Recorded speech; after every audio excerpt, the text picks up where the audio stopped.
welcome to all the participants on our own flagship program, that is group discussion.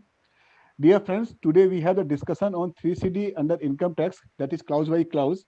And for this topic, we have our own Pusdeep Rungta, that is in short PD Rungta Junior, as an initiator for today. And I request our co-chairman Priyank Singhi to kindly introduce our new speaker and initiator Pusdeep Rungta. Thank you, Bea. So, a very good evening to everyone. I welcome all the participants for joining us today for this group discussion tax audit. Our speaker for the day is CA Pushdeep Rungta. He is a BCom graduate and a member of ICAI since 2018. He also qualified CFA in 2019. He is a partner in PD Rungta and Company. He looks after audit and income tax and has published multiple articles on taxman.com. I see the active participation of all the members out here and encourage our young Turk, CA Pushdeep Rungta, for his debut group discussion on this lovely platform.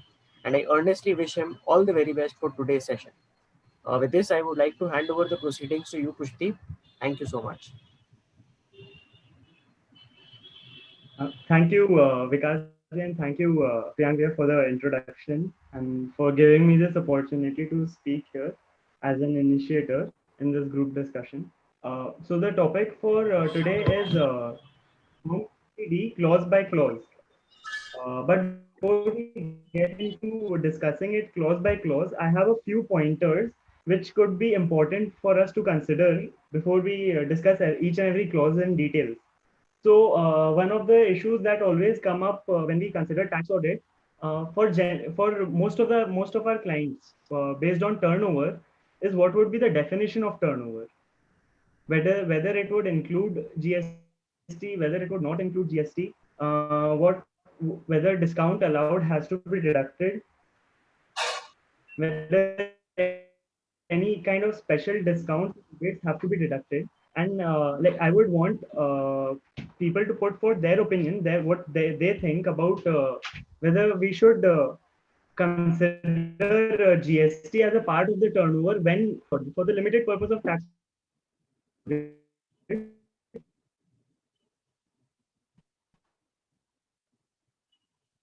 Here, one important guideline provided to us by the method of guidance note, wherein because the guidance note was provided in 2014, and back then when GST did not come into existence, uh, there have been several cases wherein indirect taxes have been included for computing the total turnover of an assessee for the purpose of tax audit, for the limited purpose of tax audit. So I would invite people's view on the floor for this particular point, whether what should be included within the meaning of turnover for this purpose. I request all the participants kindly share their views. This is a very pertinent question raised by the Pusdeep, that regarding the consideration of the amount of the GST, turnover criteria for the deciding factor, whether we have should conduct the audit or not. What should be the turnover? Very pertinent question this is. So I request all the participants kindly share their views.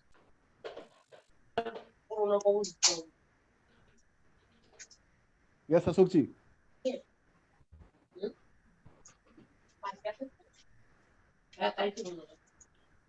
Ashokji, do you want to say something?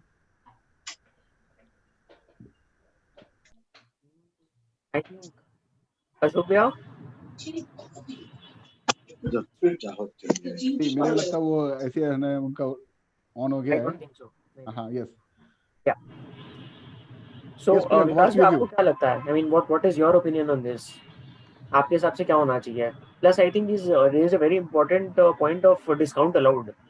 हाँ, आपके हिसाब से इसका क्या treatment होना चाहिए? I mean, how do we take this? देखो मेरा जो इसमें एक व्यू है कि अपने जब डिस्कशन करते हैं इस पे टर्नओवर की बात को लेकर के, ऑडिट सेक्शन 44 ए बी में मैंडेट होता है, right?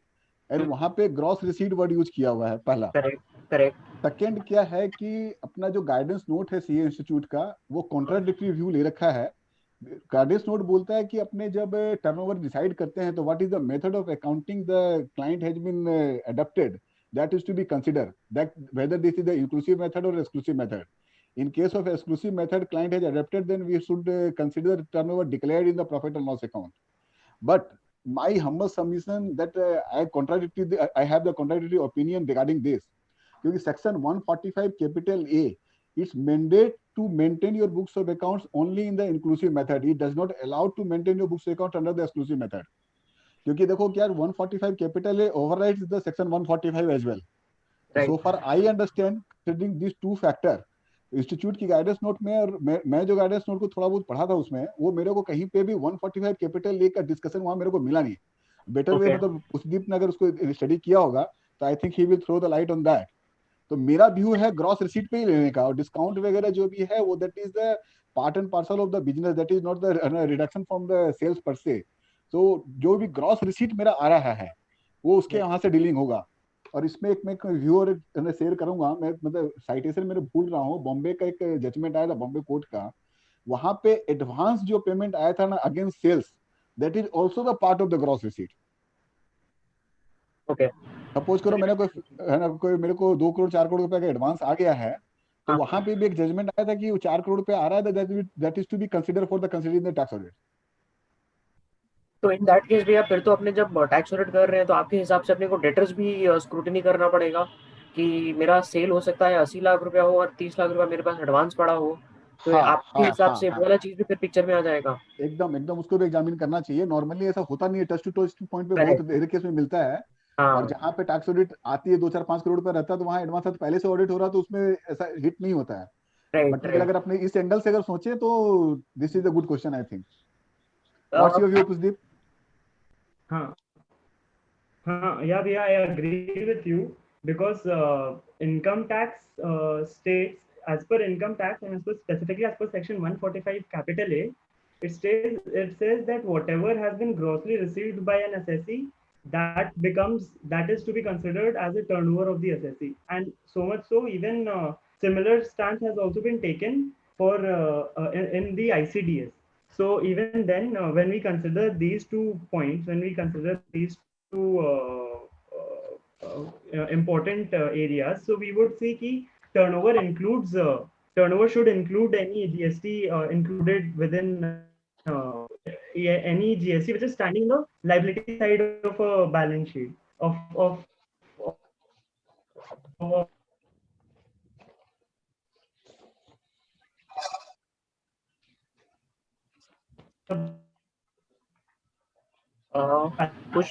Pushdeep, however, I think we cannot hear you properly. This is something is a little contentious. Am I audible?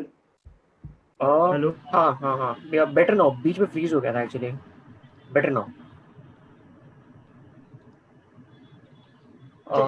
ICDS का पॉइंट क्यों बोल रहे हो पुष्दीप? अच्छा, हाँ. Yeah, so I agree with Vikas भैया. I agree with भैया because in considering our sales, मतलब अपने को when we have to consider ICDS का point, even in ICDS it has been said कि when we are valuing, particularly when we are valuing our inventory, जो अपने inventory value करते हैं particularly, then inventory is also, bring it up later also, inventory has to include all the kinds of costs which has been incurred to in its current place and situation. So it also includes any kind of indirect taxes. So which is one point that I'm trying to say कि income tax as a whole कि एक inclusive method of accounting has to be followed for that purpose. Yes. तो मतलब जैसे अपने अगर इसको ये कंसीडर करें, पुष्दीप your sound is cracking. Hello? हाँ पुष्दीप, your voice is cracking. I think internet का issue है पुष्दीप. Voice is cracking. हाँ. Just a second. तब तक I think we also have कमल भैया, कमल साठा जी हैं, RR मोदी जी हैं, रमेश भैया हैं, रमेश पाटोडिया जी हैं, वासु भैया हैं. Any views भैया आप लोग का? Is it any better अभी? Yes, much better. Okay. Sanjay दा,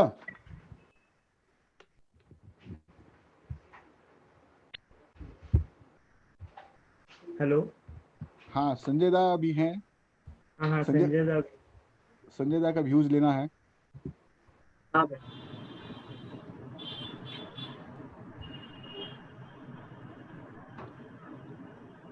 संजय दा लगता है ऑडिबल नहीं है।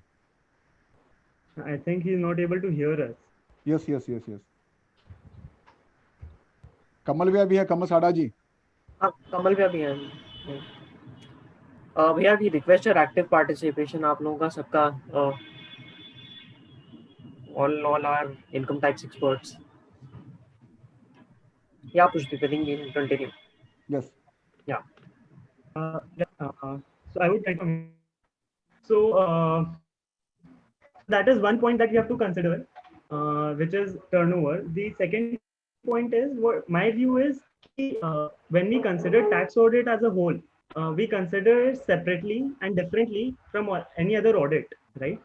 So what we forget here is that tax audit has to follow principles as laid down in standard as well. तो मतलब हमारी गाइडेंस नोट में ये बोला गया है ऐसे 700 के हिसाब से that there has been a prescribed format कि what is the duty and role of the auditor, what is the duty and role of the auditee, and like what we are basically doing, we have to express whether the position is true and fair, right? So the guidance note states since that utility mein there is no specific place to put in ki what are our roles, what are our duties and responsibilities, and what are the duties and responsibilities of the client. How many of us actually put it in our tax audit report? I don't think many of us do that. So I think this is a pertinent area wherein it says the guidance note recommends that we should put our responsibilities of the auditor as the assessee in clause 3 of form 3CA and 5 of 3CB, wherein there is a place for observations. So we can put in our duties and responsibilities in that area as recommended by standards on auditing 700. Okay. Okay. Great observation. Great. Right.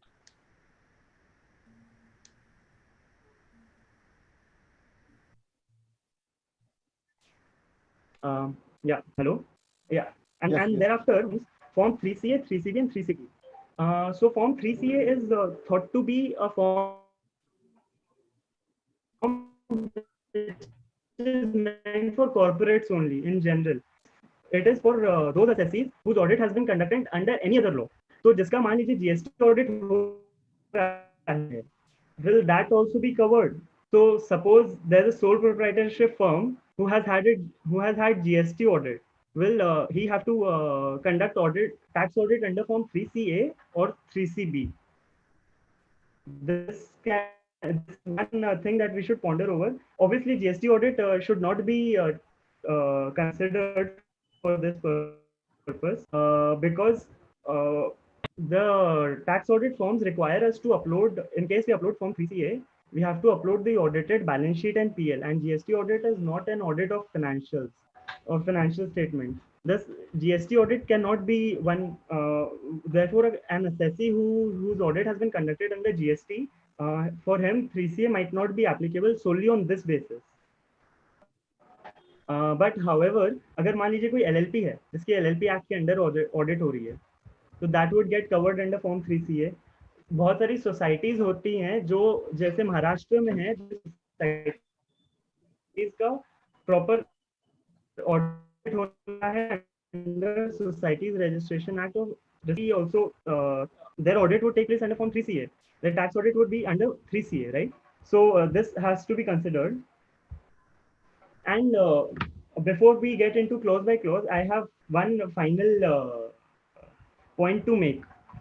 ये दो चीज जो है, मैं जो ये दो चीज बोलने वाला हूँ, ये दो चीज हम लोग में से शायद ही कोई करता है या शायद ही कोई ध्यान देता है. ये है MRL और अपॉइंटमेंट लेटर. गाइडेंस नोट में इसके बारे में डिटेल्स में डिस्कशन किया हुआ है कि why is it important, why it is not important, क्यों हमें अपॉइंटमेंट लेटर और MRL फॉलो करना चाहिए. अपॉइंटमेंट तो all our audits, all our actions under any act is empowered through provisions of the act, right? So they give us the power to conduct or to undertake an action, whatever we do in our field, right? So appointment letter वैसा ही है. Appointment letter provides us the power to, it authorizes us to conduct audit, and it is recommended that every year a fresh appointment letter is made, even if it is an existing client. A fresh appointment letter is taken even if it is an existing client. MRL क्यों जरूरी है? अब हम मान लीजिए कोई ऐसे client है जहां पर आप टैक्स ऑडिट आप कर रहे हो, लेकिन स्टैट ऑडिट कोई और थर्ड पर्सन कर रहा है, कोई और सीए फर्म कर रही है. Here it becomes important to take MRL, and even in any other case, even if it has been done by you yourself, because आपको यहाँ पे बहुत सारे पॉइंट्स पे, ऐसे पॉइंट्स पे रिपोर्टिंग करनी है जो स्टैट ऑडिट के अंदर कवर ही नहीं होती. For example, you have to talk about whether you have checked whether you have checked your cash transactions, or whether you have checked account pay checks, whether account pay checks have been checked by you. So इस point से आप कहाँ से, how will anyone be able to say that yes, account pay checks has been checked by us, by any CA. So that becomes one issue. And अपने को books कौन सी देखनी है, कैसी देखनी है, कहाँ पर देखनी है, all of it has to be stated by us. Like all of it has to be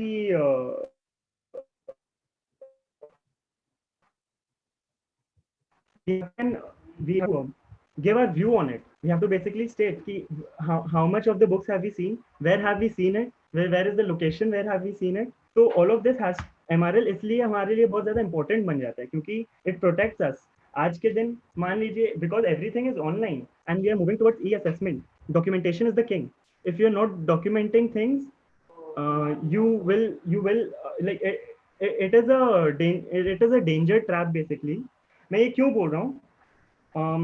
जैसे एक जोक है कि एक बार एक 180 किलो का आदमी था, तो उसको डॉक्टर ने बोला कि सर, वो बहुत सारे डॉक्टर के पास गया, 2-3 डॉक्टर के पास गया, उसको नहीं समझ में आया कि पतला कैसे होना.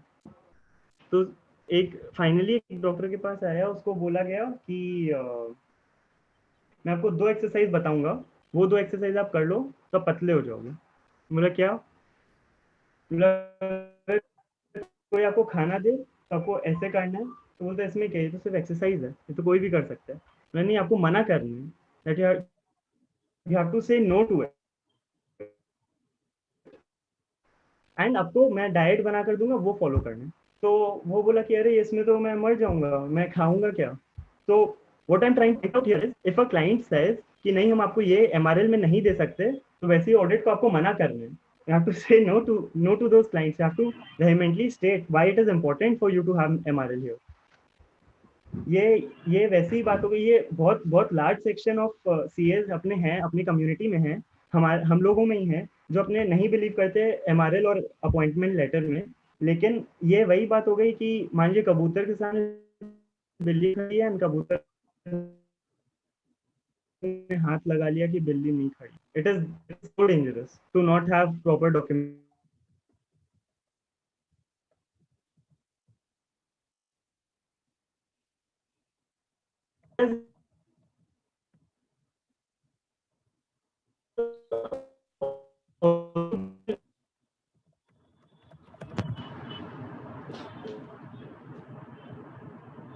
पुष्पदीप का बार बार हैंग हो रहा है.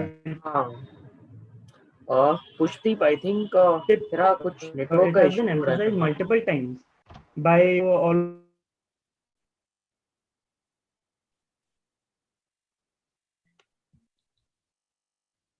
आई थिंक पुष्पदीप अपना वीडियो ऑफ कर लो, वीडियो ऑफ कर लो. हाँ, प्रॉब्लम बेटर रहेगा.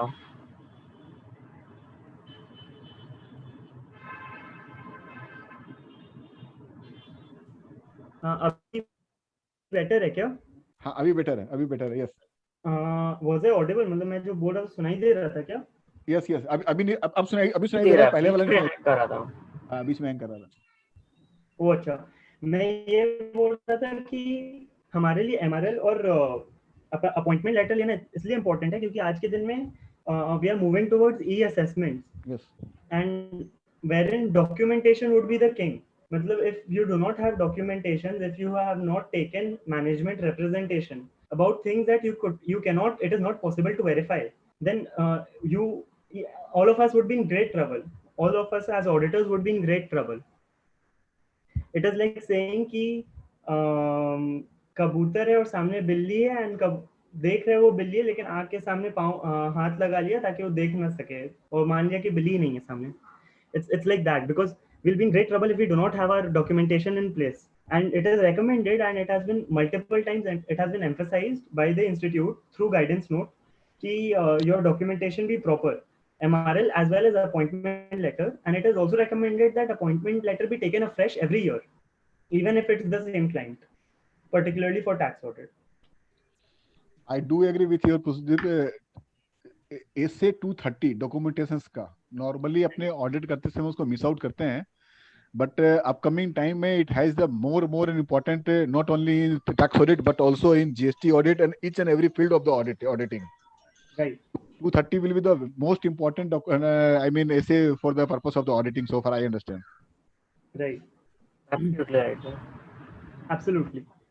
And so if everyone allows, I could move on to the clause by clause analysis, if it is okay. Yeah, I think we can move. All right.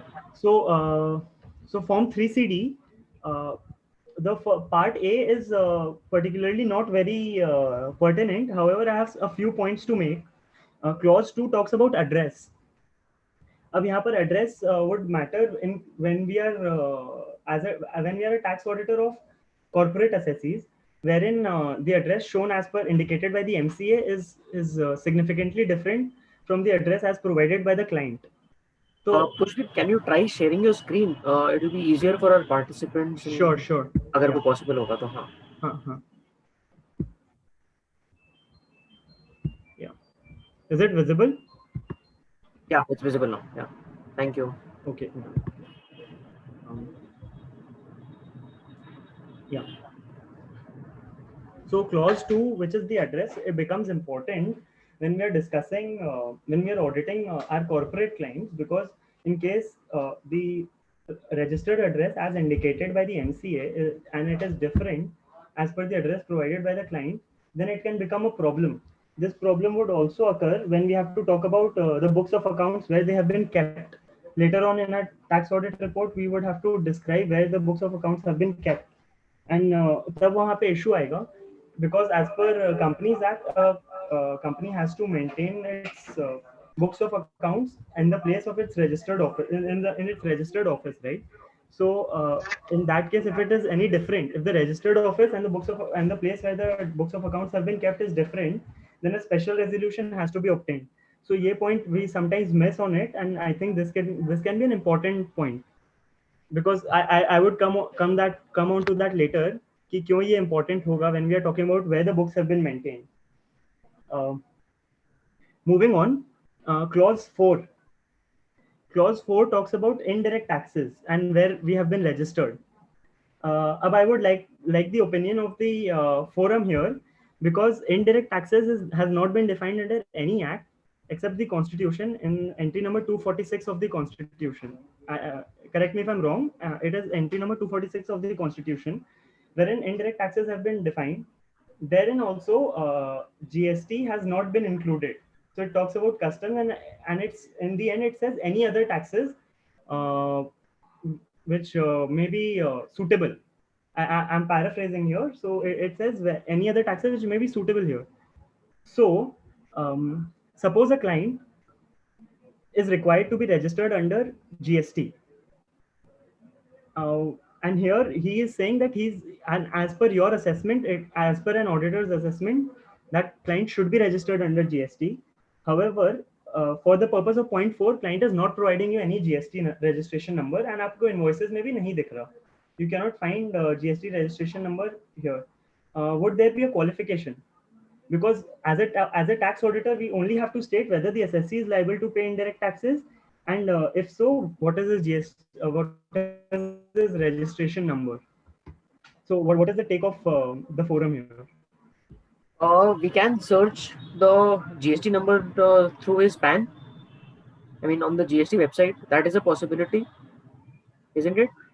Yeah, let's say, yeah, that is true. But let's say if the client is not registered, Right. so Okay. what is the role of the auditor here, of the tax auditor here?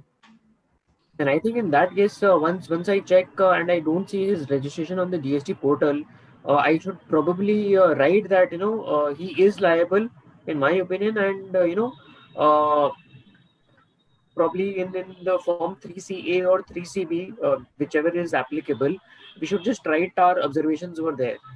I mean, that probably is my opinion. नहीं प्रियंक, ये बहुत important question है, हाँ, क्योंकि देखो क्या होता है कि नॉर्मली लोग मिस आउट करते हैं. सपोज करो तुम्हारा कोई कमर्शियल प्रॉपर्टी है, उस कमर्शियल प्रॉपर्टी से रेंटिंग इनकम आ रही है 18 लाख की, 188 राइट, राइट, और अदर बिजनेस इनकम आ रही है विच इज एग्जम्प्टेड, करेक्ट, जिसपे कोई टैक्स नहीं बनता है. करेक्ट, करेक्ट, टैक्स ऑडिट तो होगा उसका, सही बात है. लेकिन जीएसटी भी में रजिस्ट्रेशन लेना मैंडेटरी है उसको. हाँ, क्योंकि 18 लाख रुपया ये इनकम हो 18 गया. लाख, खाली 18 लाख ही नहीं, हमारा उधर में 2 करोड़ रुपया, 18 लाख जस्ट मैं I am giving an example, वहां पे 1 रुपया होते ही तुमको रजिस्ट्रेशन लेना पड़ेगा. हाँ, सही बात है, सही बात है, जो क्योंकि एनबीएफसी के केसेस में होता है. हाँ, एनबीएफसी के केसेस में परफेक्टली. हाँ, तो करेक्ट. अब यहाँ पे जो क्वेश्चन आ रहा है, whether the SSC is liable to pay the indirect tax, तो इस केस में वो लायबल है, लेकिन उसने रजिस्ट्रेशन नहीं लिया है. करेक्ट. तो उसको यहाँ पे लायबल टू पे में यस करना होगा, और रजिस्ट्रेशन के जगह पे अपने लोग को वहां पर रिमार्क 3C या 3CB में देना पड़ेगा. सो फार आई अंडरस्टैंड. Correct, correct. हाँ, yes, Vikas bhai, I agree on this, क्योंकि the utility has provided us with a number of qualifications that we can provide. हर एक comment पे we can qualify, we can provide why are we qualifying.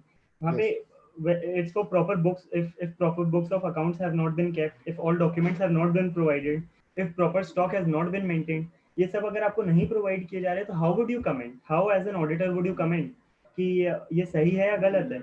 तो and then there is this beautiful others वाला ये drop down column, जहाँ पे you can fill up to 5,000 words and you can use this others column multiple times. आप 100 हजारों बार भी use कर सकते हो, and इसमें कोई लिमिटेशन नहीं है.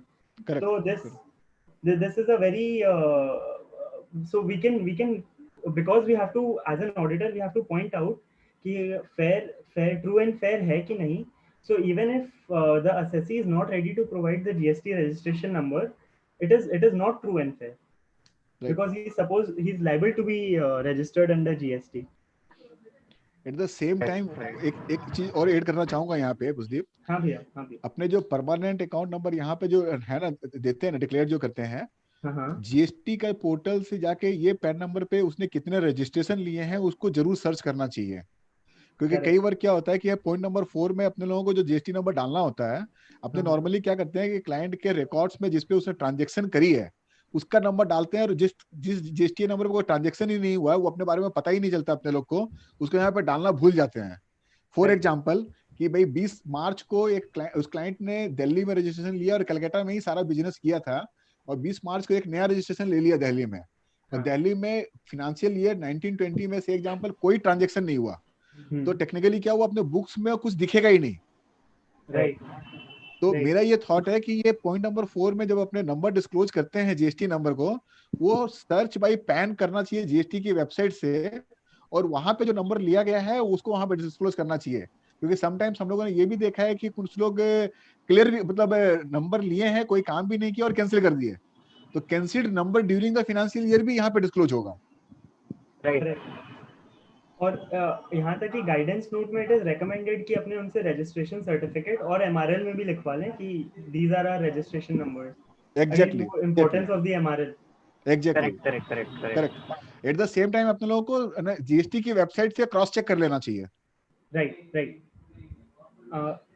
Coming two clause number 6, previous year is from 1st April to March, लेकिन टू 31st मार्च. लेकिन what we often miss out on is कि अगर मान लीजिए कोई ऐसे क्लाइंट है जिनका अमेलगमेशन हुआ है, डीमर्जर हुआ है, रिकंस्टिट्यूशन हुआ है, या कोई नया बिजनेस चालू हुआ है, या फिर कोई क्लोजर हो गया एग्जिस्टिंग बिजनेस का, so what would be the previous year? Would it be from, say, suppose a client has started off his new business from December 2019 and आप 31st March 20 को आप audit कर रहे हो, तो what would be the previous year in this case?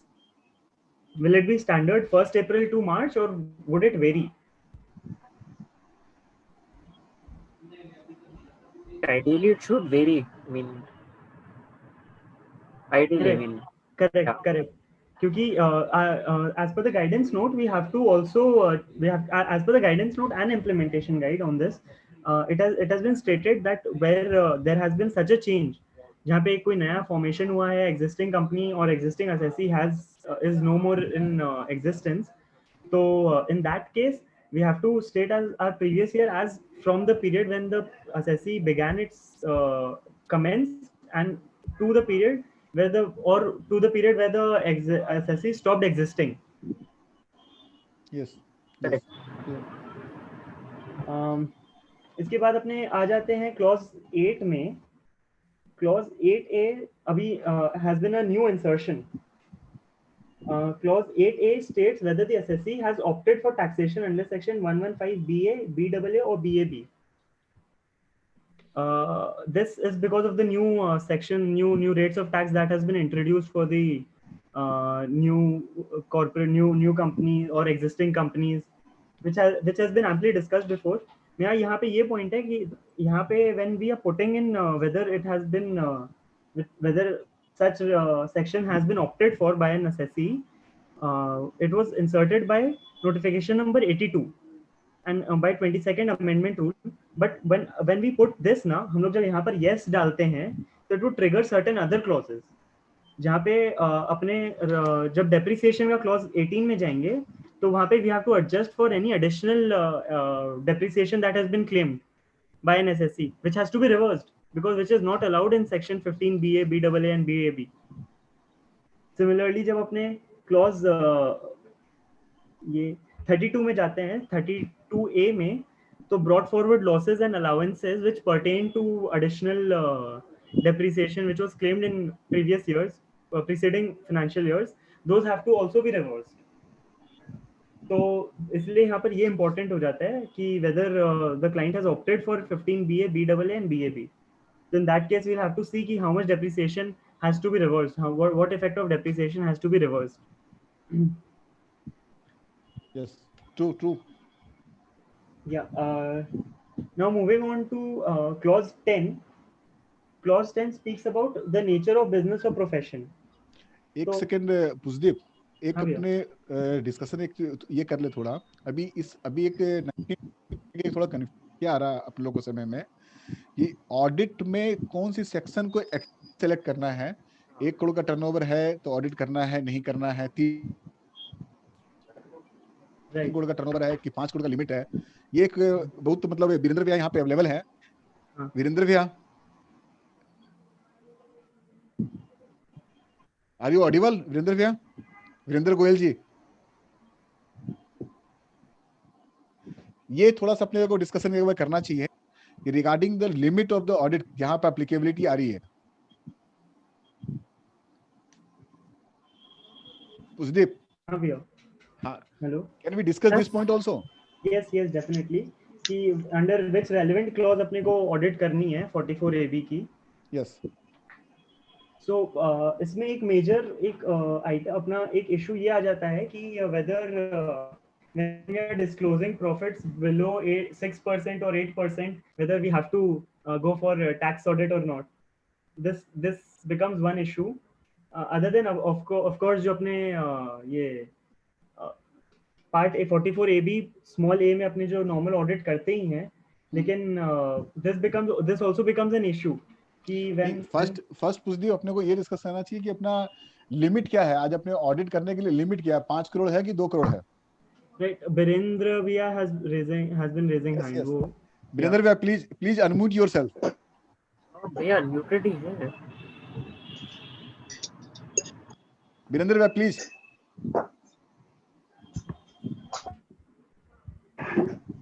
भैया लगता है वो सुन रहे हैं, बोल नहीं पा रहे, मतलब ये आई थिंक उनका उसमें प्रॉब्लम है. हाँ, ऑडियो में कुछ इशू है उनका. But Hello. वीरेंद्र, हेलो हाँ, यस वीरेंद्र भैया, यस प्लीज. सर, 2 बात थी. एक तो मैंने ये इसमें चैट बॉक्स में लिखा है कि ऑडिट के टाइम पे the SSC is not clear कि वो किस सेक्शन में जाएगा, 115AB में जाएगा या नॉर्मल में जाएगा. ऐसा भी तो हो सकता है. हो सकता है. Pushpdeep, I think in that case अपने को प्रोबेबली ऐसा करना चाहिए कि अपने को एक लेटर ले लेना चाहिए क्लाइंट से, बिकॉज ऐसा पॉसिबल है कि बाय द टाइम उसका income tax return obviously file नहीं हुआ, that is a possibility, right? Right. I think अपने को प्रोबेबली एक लेटर ले लेना चाहिए दैट एज ऑफ डेट जिस दिन वो साइन हो रहा है या उससे 2-4 दिन पहले का जैसे भी होता है कि this is what we are opting for as of now. Probably ये हो सकता है आगे चेंज हो जाए, सो दैट एटलीस्ट अपने पास में as you were saying documentation and Vikas भी also pointed out about documentation, तो अपने पास एटलीस्ट एक उसका बैकअप रहेगा कि हाँ, this is the letter that client had given me that as of now he will opt for say 115BA. Right. Correct. And नहीं, एक सेकेंड इसमें हाँ भैया। एक सेकेंड थॉट ये आता है कि 3CD रेडी किसको करना है, क्लाइंट को करना है या चार्टर्ड अकाउंटेंट को करना है? I think in most of the cases we have chartered accountant ही होता है। I mean, That is the practical case. हाँ। When we are talking Yeah, about the legal provision. हाँ। So basically whether 3CD ready by the chartered accountant or by the client. अब भैया suppose करिए अगर अपने other scenario में अगर पकड़े, क्लाइंट भी अगर सोचे अपने कि सपोज करिए क्लाइंट ही वो कर रहा है उस चीज को, ठीक है, तो ऐसा भी तो हो सकता है कि जब क्लाइंट इस चीज को प्रिपेयर कर रहा है तो उसको लगता है कि वो प्रोबेबली इस सेक्शन में जाएगा, but at the time of actual filing of return there is a possibility कि वो उसमें नहीं जाए और दूसरा सेक्शन में चला जाए। Exactly. You can not stop the client, right? Exactly. I think again इस चीज में डॉक्यूमेंटेशन ही काम आएगा कि अपने एक बार हाँ, वो ठीक है, उससे डॉक्यूमेंटेशन हाँ, अपना एक एडिशनल हो सकता है, करेक्ट। क्योंकि अपने देखो क्या होता है कि अपने जब 3CA एक बार 3CA को खोलना, 3CA एंड 3CB को, कोई भी फॉर्म को 3CA चाहे 3CB कोई भी खोल, हाँ, एक सेकंड। क्योंकि मेरा ये मानना है कि अपने को 3CD जो है क्लाइंट को रेडी करना पड़ेगा, अपने को नहीं, as because you are giving report in 3CA and 3CB। Correct. And Kamal भैया का भी यही ओपिनियन है, कमल चाड़ा भैया भी यही लिखे हैं चैट बॉक्स में, by client and we have to check and verify. Yes. Sir, I have a query that if the SSC wants to take 115BAA, so before filing the tax audit report, he have to file the form 10IC. Then we can select 115BAA in the tax audit form. भैया that form number 10 is available, but I mean is required to file before the ITR return or before the 3CD? No, if before filing tax audit report, the SSC is saying that he is opting for 115BAA, then he should file the form 10IC before the tax audit. Okay. So, is there any mandate that we have to file a form 10IC before filing a 3CD, or it is the liberty of the client that he will file this form before the ITR? No, sir, that is also my query. Like, if he is saying that there is no mandate till now, but if he is saying that he wants to take 115BAA, then he should file the form 10IC first. Then we can allow it in the select 115BAA in the tax audit report.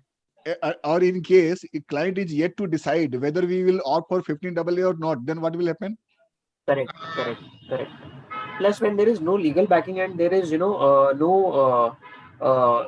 what do you call, I mean as such you have to file, because वो form file करना है ITR से पहले, right? तो definitely वो ऐसा बोल सकता है कि भाई अभी तो टैक्स ऑडिटर जब ITR फाइल करेंगे तब देखेंगे, वो उसको तब फाइल कर देंगे हम लोग। So that is also a possibility. Ratan bhai, then what will be the stand of the auditor? No, sir, it's not. I am article of Ramanathan, sir.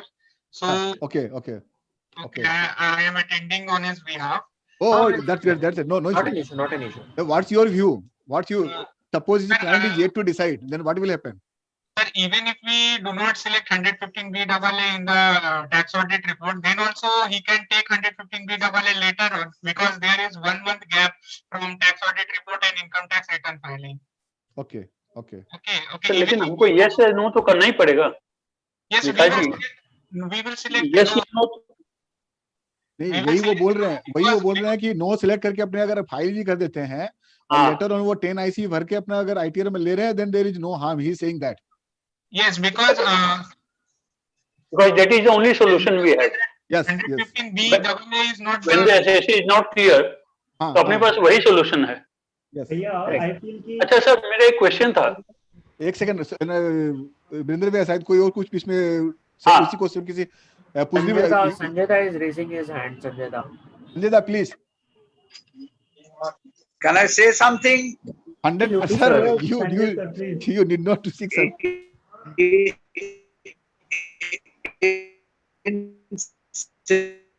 Serial number 8A city is this, whether the SSC has opted.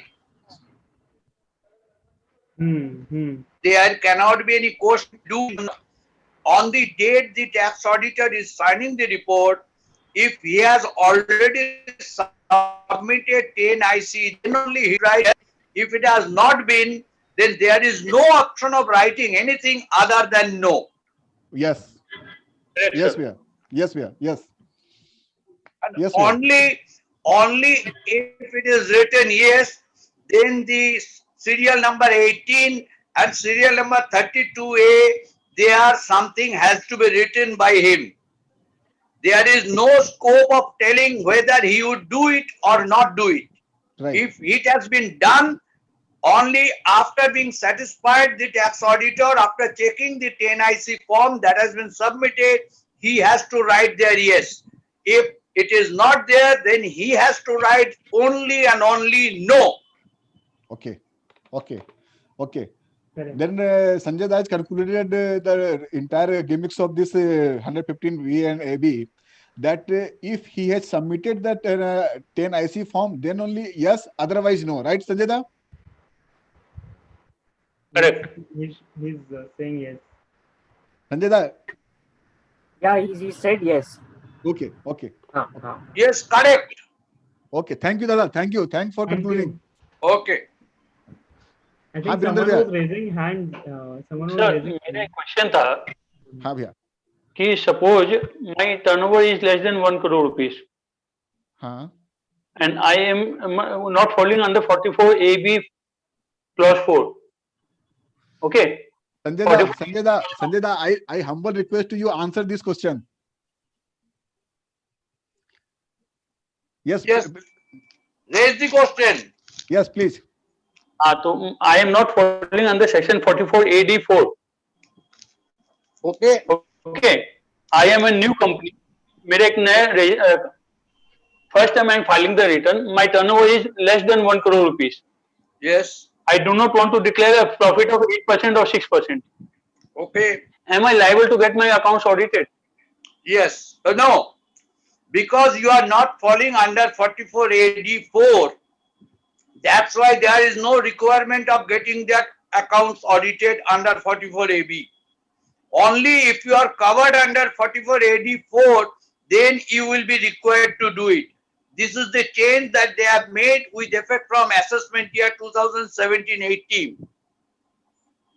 Sanjay Da, kindly enlighten us this topic, because this is running a huge rumor I am in the market. I am telling. Yes, please, Dada, please. If we chartered accountants insist that there is a requirement of tax audit, most of the clients will understand that only to get our fees we are doing it.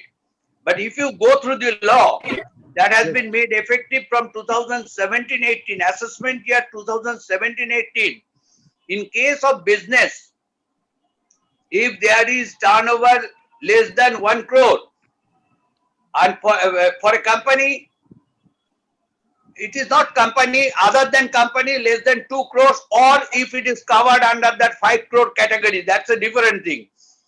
Then it has to be seen that whether that particular SSC had ever opted for 44 AD. If he never opted like a new one, then there is no question of 44 AD4 and no 44 AB in the case that you have referred. But if he had opted for a single year also, then the question will come, he will be attracting 44 AD4, and naturally there will be requirement of tax audit. Okay. That means, Dada, in last 3 or 5 years. But one point.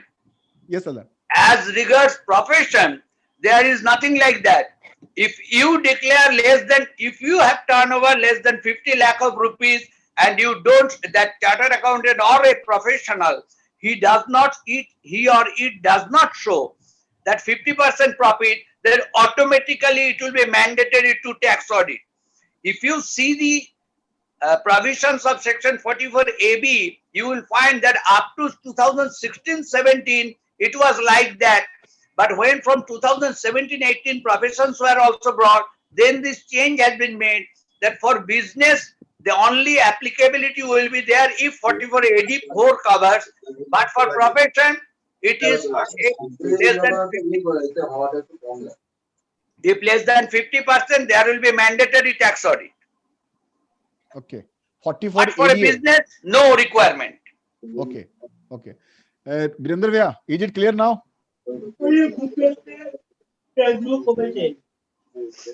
Virender Bhaiya, Hello. is it clear? Sir, one more question. Yes. ये 44 AD, whether it is optional or compulsory? Lumda.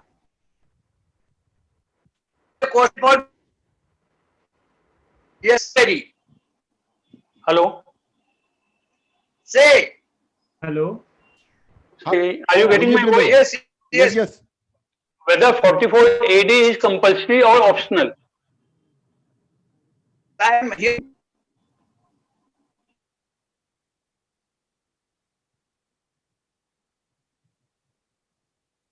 Hello.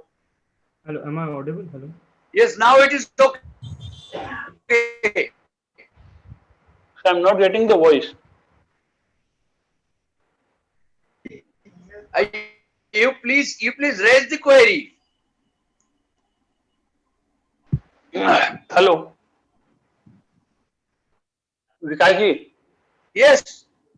Sir, I'm asking whether section 44 AD I is am optional, hearing you. 44 AD is? optional or compulsory?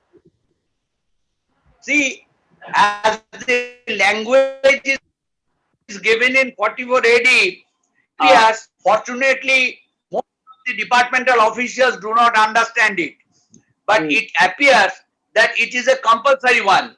But when you see 4484, from there it is understood that it is actually an optional matter. Because otherwise there could not have been a scope of telling that if you have not offered your income under 44 AD, what would happen? So that means it is optional. Is it clear? No, according to section 44 AB, it is clear. But according to section 44 AD, nowhere it is mentioned whether it is optional or not.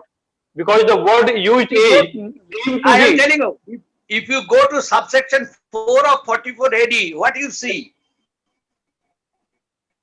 Section 44 AD says It is mentioned that if one is operating, in 44 AD, if you read the subsection 4, it is clear that there could be a situation where a person can offer, may offer other than presumptive taxation rate.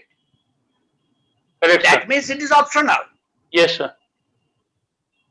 Thank you, sir.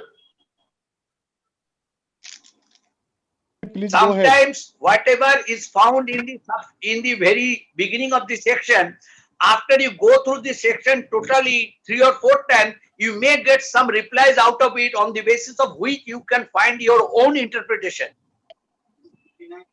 Right. Okay, sir. Thank you. Yes. Nice, Sanjay, nice contribution. We are all now clear. Pusdeep, please go ahead.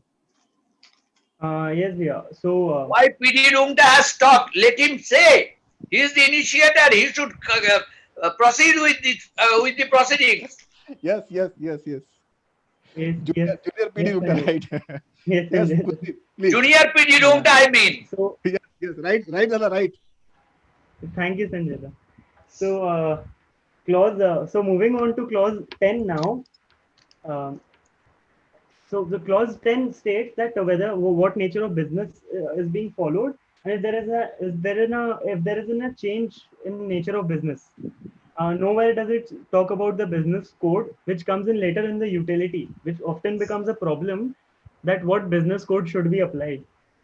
Here it only talks about the nature of business or profession, and the guidance note has emphasized repetitively that we should talk about all kinds of business lines that that the SSC has. For example, this is a practical issue that we faced often, that manufacturing concerns sometimes also do job work. So would job work be a separate nature of business that has to be stated, nature of business or profession that has to be stated? And in that case, would a separate, what kind of a separate code would we follow? The guidance note states that it has to be stated, even if it is a different nature of business, slightly different nature of business, it has to be stated. And the 10 clause 10 part B states that if there has been any change in the nature of business, here we have to mention, and here we also have to check whether there has been any addition to the existing business vertical, or there has been any so this becomes a challenging part as an auditor when we are auditing from outside. When we are auditing from outside, we do not know basically what exactly is been going on within a manufacturing concern, what a manufacturing concern might be doing. For instance, I would give you an example. Suppose a manufacturing concern is into making molded plastic items, right?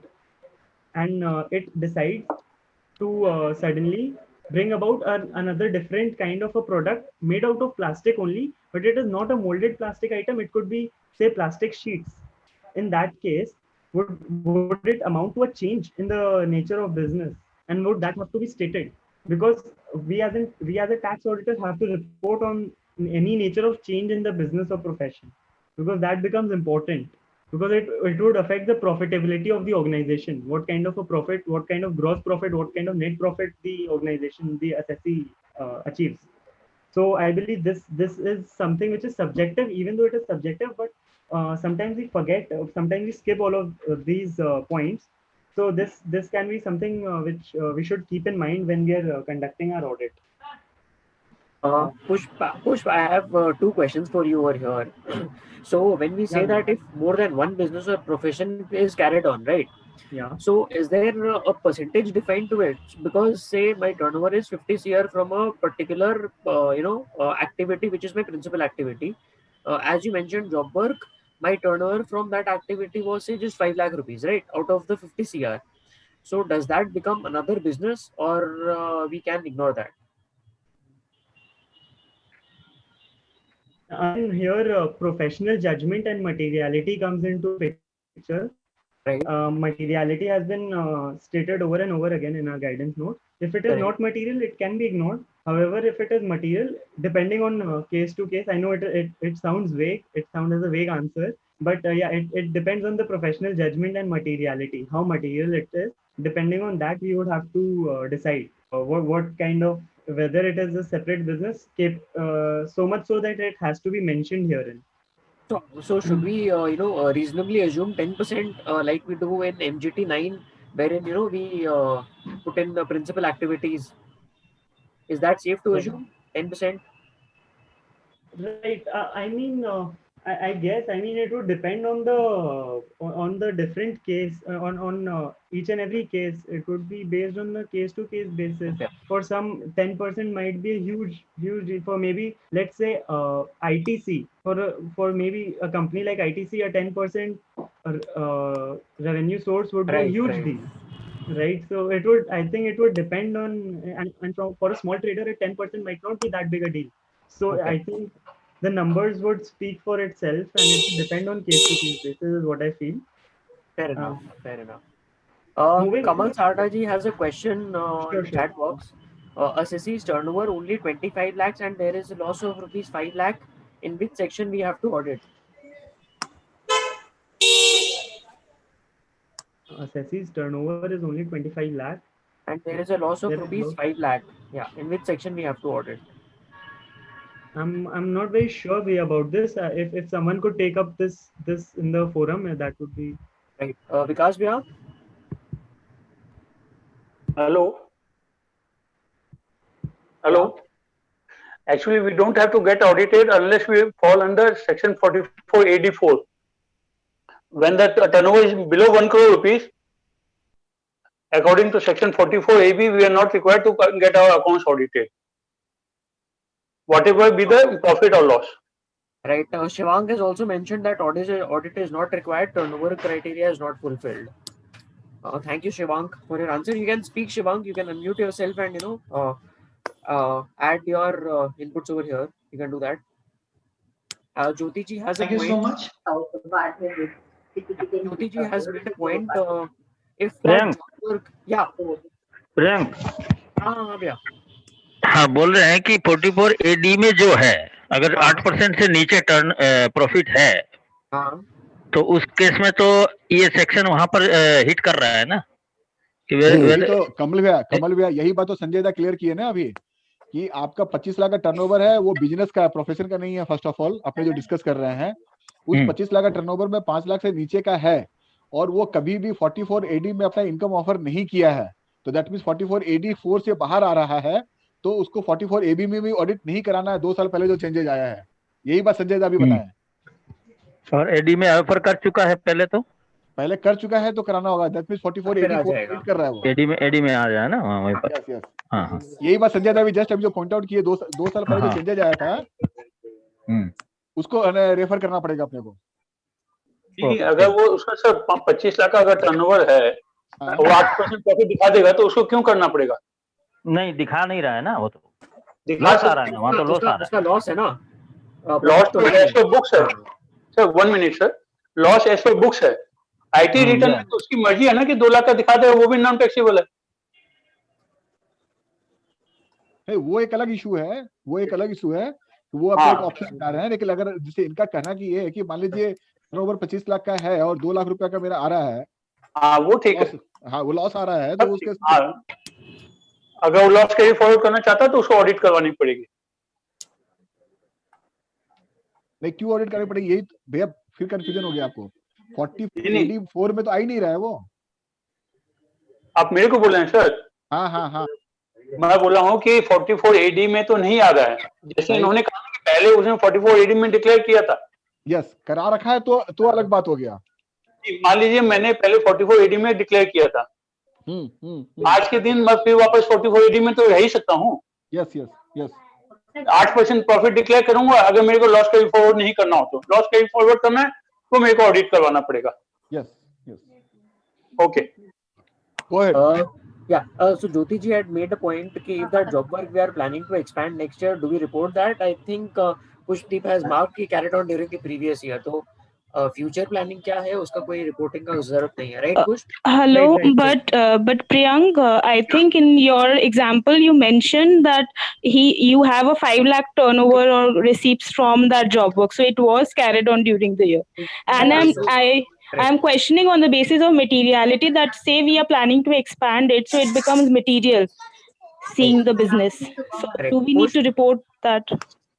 Yeah. Again, if we are planning to do it next year, then it does not form a part of it.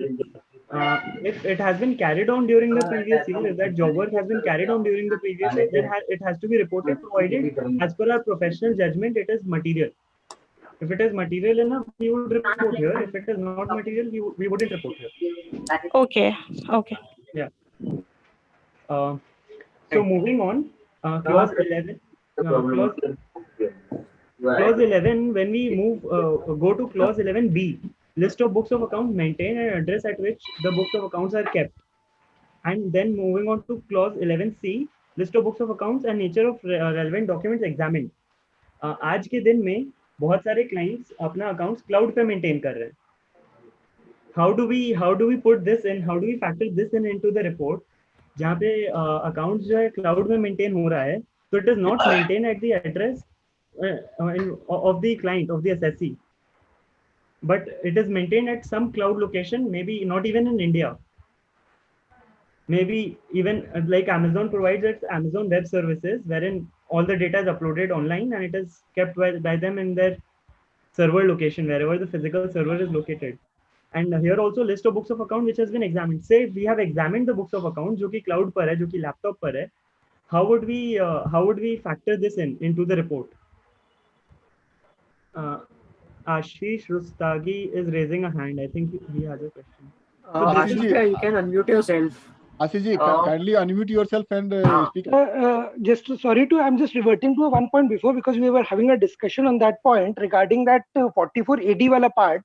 If you see the clause 44 AB ka clause E, it says that even if you are carrying on a business profession under subsection 4, but your income should exceed the income which is not chargeable to tax.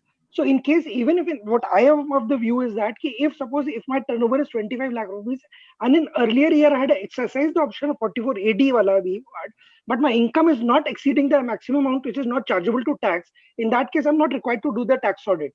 Right.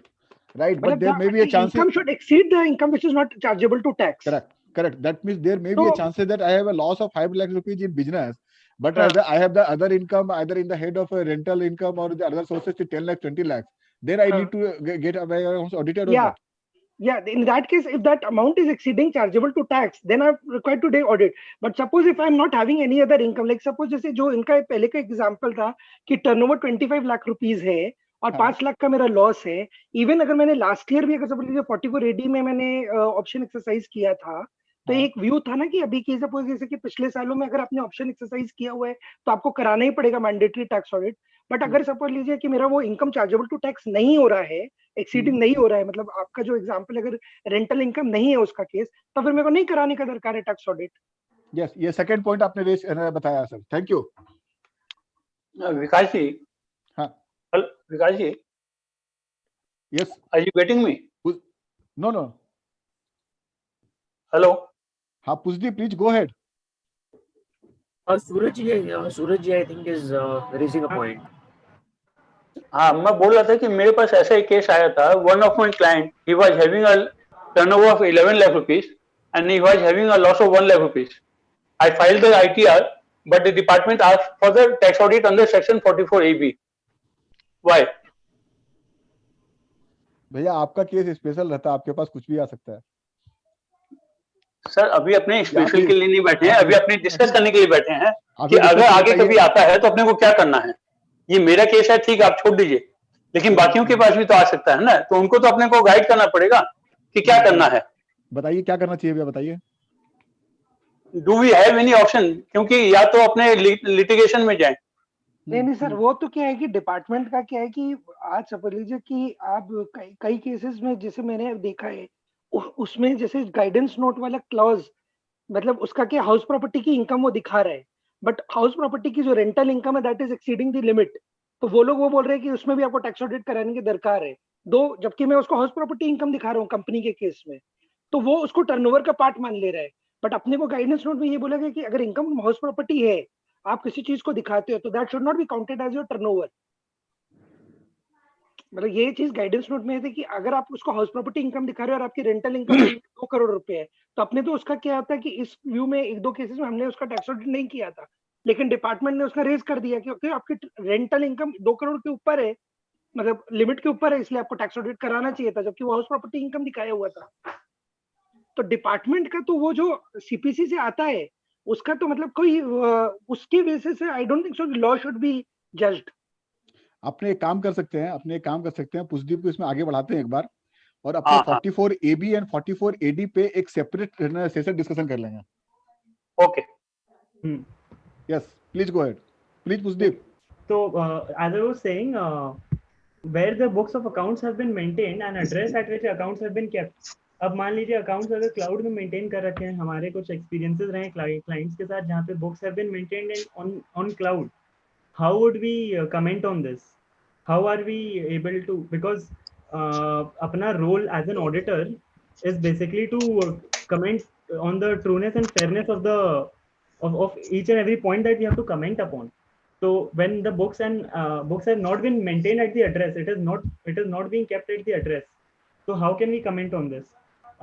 So if someone has a view on this, I would love to know, and then I would see what I think about this. कि books of accounts कहाँ maintain, अगर मान लीजिए cloud पे maintain हो रहे हैं तो what should we do, how would we proceed with, what would be the address we'll mention कि हाँ where is the books of accounts kept. The floor is open, guys. If you want to explain your views, do so.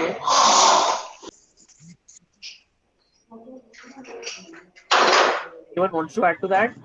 So we can ask for the physical copies of the accounts, whether it is maintained on the cloud. The point that you have to comment upon is address at which the books of accounts are kept. Obviously, when they are in physical form, they are kept at the registered office. No, but it is being maintained on Tally on cloud, and That is a that different cloud thing. is That is a collateral. Maintaining simultaneously. In my opinion, when they are maintained physically also, then we can say that they are kept at the registered office. okay. So Push, what I feel what we can do over here is that we have actual paper documentation, right?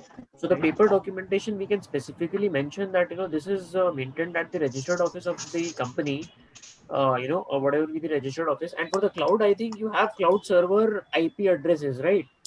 Through which you log in. So I think we can mention that it is maintained on the cloud, and you probably might not have the exact address, but you can say for example, we are maintaining our data on a cloud which is located in some part of central India.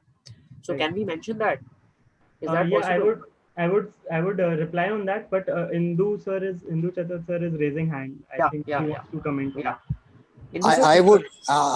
I would suggest that where the account there where your computer is there, say in your registered office you are checking the accounts on cloud, so I think that should be mentioned, that where it is being maintained. Yes, sir. I agree with both of you. Here, I think this point would, as per my opinion, this point would also deem a qualification, because since it asks us where the books of accounts has been kept, an address where the books of accounts has been. Can you hear me? Hello, am I audible? Yeah, you're audible. Yeah. So it is asking us address at which the books of accounts are kept, and since the books of accounts are kept on cloud, and which is not physically present in front of us, it might not even be in India. So I think this can be a qualification that even though it has been verified by us, but we cannot state where it is actually physically kept. Along with, of course, we can mention the IP address also. Push, yeah, physically it is in the registered office only, right? I mean, electronically it is somewhere else, right? But physically तो मेरा registered office में ही है ना? नहीं? इसमें एक चीज और ऐड करना चाहूंगा प्रिया। इसमें क्या होता है कि अपने आज बैंक ऑडिट करने जाते हैं, बैंक ऑडिट में अपने लोग ब्रांच की ऑडिट करते हैं, करेक्ट, और ब्रांच का भी 3CD होता है, करेक्ट, लेकिन डेटा सारा का सारा सेंट्रलाइज बॉम्बे में उसका डेटा सेंटर जो होता है, जहाँ पे मोस्टली बैंक के डेटा रखते हैं, बॉम्बे में, चेन्नई में, वहां पे रखते हैं। उस केस में ब्रांच ऑडिट में अपने लोग पहले तो ब्रांच का एड्रेस तो देते ही देते हैं, उसके बाद अपने वहां पे एक रिजर्वेशन देते हैं कि ये डेटा सेंटर पे सारा डेटा मेंटेन होता है। Right. So I think that will be the best way to disclose the list of books of accounts where it is maintained. Yes, Bhaiya, correct. I would agree with that too. Any other view from the house? Please go ahead, Pusdeep. Yeah, moving on to clause 13. When I was talking initially about the impact of inclusive accounting.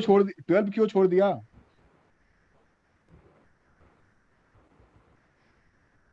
Clause में clause एक भी clause छोड़ेंगे नहीं अपने लोग, सब discuss करेंगे अपने।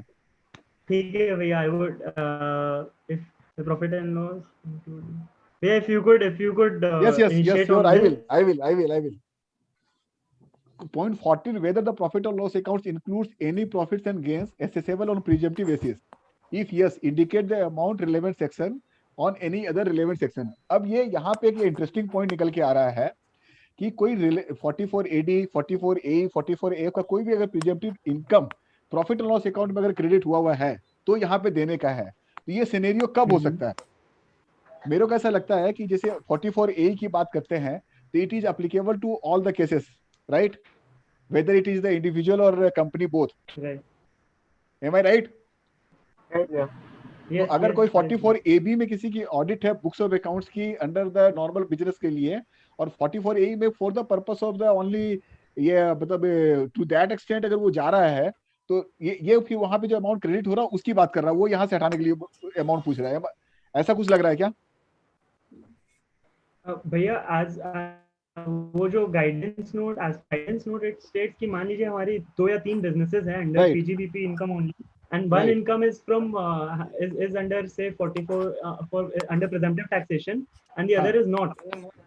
So we have to include or exclude as per this clause, whether that we have means to state whether it has been included or excluded. That means कि क्या एसएससी के पास में ये ऑप्शन है कि 3-4 बिजनेस है तो 2 को 4480 में ट्रीट करे और 2 को ना करे?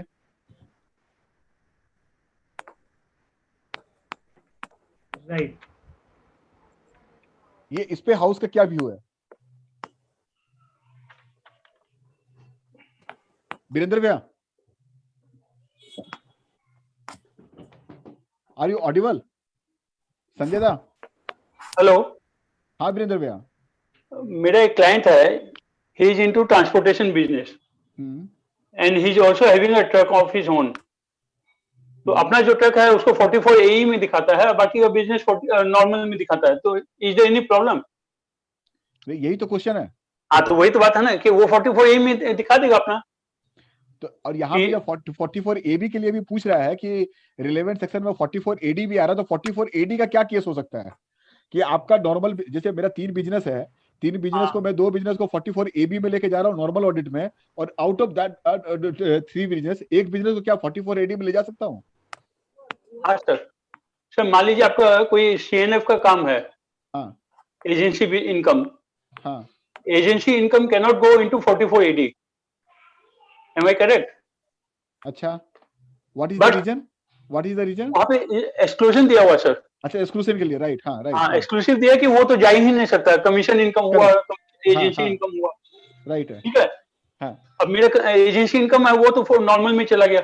हाँ. और बाकी जो बिजनेस है वो मान लीजिए मेरा 44 AD में जा सकता है. ओके, मतलब दैट मींस कि हेड टू हेड बिजनेस को अपने इसमें डिसाइड कर सकते हैं. ऑब्वियसली. यस. सर मेरा एक क्वेश्चन था. नहीं सर, मेरा पॉइंट 12 से रिलेटेड है. पॉइंट 12 44 AE से रिलेटेड है, इफ यू परमिट मी. भैया एक बार आगे बढ़ने दीजिए. अपने ओके, नो 44 के जितने भी क्वेश्चन है ना, आपने, मेरे हम्बल रिक्वेस्ट, अपने सिंपल इसका एक सेपरेट सेशन कराएंगे अपने. ठीक है सर. यस. हाँ, तो हाँ 13. तो मैं जैसे मैं बोल रहा था कि income tax has this love for inclusive method of accounting in the sense, हाँ, in the sense that ICDS and even 145A ICDS pertaining to inventory, ICDS 2 valuation of inventory, and also 145A, both of them state that when we are valuing, in case of 145A, in case of sales, we have to include all the taxes and duties on it, and in case of ICDS 2, inventory also has to include any taxes paid on it, irrespective of whether you have any right pertaining to it or not, is what the wording of ICDS 2. So I'm sorry. I think. Please go ahead. Yeah. So this becomes a problem when we are valuing our inventories. So we have to add on for that kind of that GST value, that increment caused in. So do we have to add that increment caused in inventories due to application of ICDS 2 under clause 13E? Scroll down कर लो, screen पे नहीं आ रहा है. Scroll down करो तो. हाँ. Yes. So yeah. So let me read it out. Section clause 13 is basically it talks about the methods of accounting, and when we come down to 13E, we have to talk. So 13D comes where there has been any adjustment to profit and loss for complying with the provisions of ICDS standards, and then and E में आता है if there has been any increase or decrease due to the application of ICDS. So ICDS 2 बोलता है that inventories have to be valued including any indirect taxes or any duties or paid on bringing the inventory to its current state. So will the GST paid on bringing the inventory be included, which forms a part of our input? Will that also be included here? क्या इसका upward valuation करना होगा, मतलब because अपना profit का upward valuation होगा because of this? but then AS2 says that कि जिसका आपको क्रेडिट नहीं मिलेगा उसी को पार्ट बनाना है इन्वेंट्री का. So you want to say कि the AS2 is in variance with ICDS2? Yes. AS2 में clearly ये बोला गया है कि जो चीज का आपका सनवेट क्रेडिट जिसका आपको क्रेडिट नहीं मिलेगा that should form part of your cost of the inventory. Right. Whereas ICDS2 does it says that कि जिसका क्रेडिट मिलेगा वो भी इन्वेंट्री का पार्ट बनेगा. In that case तो फिर हमारा balance sheet I'm trying to load ICDS2 यहाँ पर. हाँ प्लीज एक बार देखिए. हाँ, ICDS2 का wording is irrespective of whether you have any rights in such amount paid or not. यानी कि in input tax credit which can be set off against our liability, even if we have right in it, it cannot be excluded from inventories. Okay. I'm trying to get ICDS2 on the screen. Yes, please.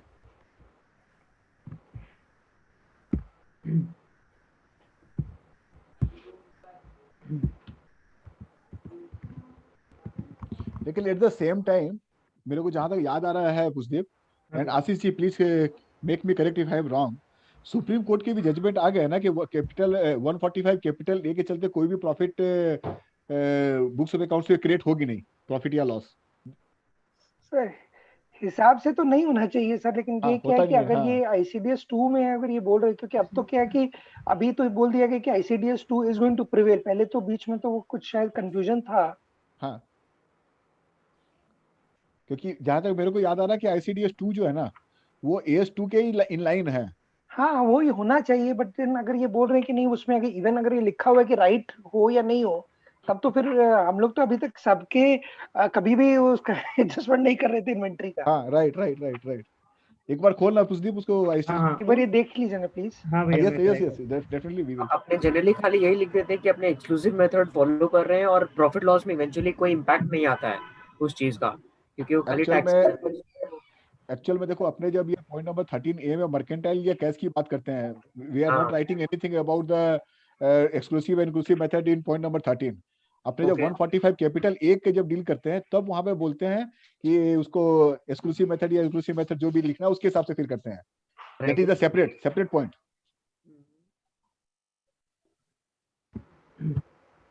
Open हो पा रहा है पुष्पदीप? है भैया एक second, just give me a minute. Sure.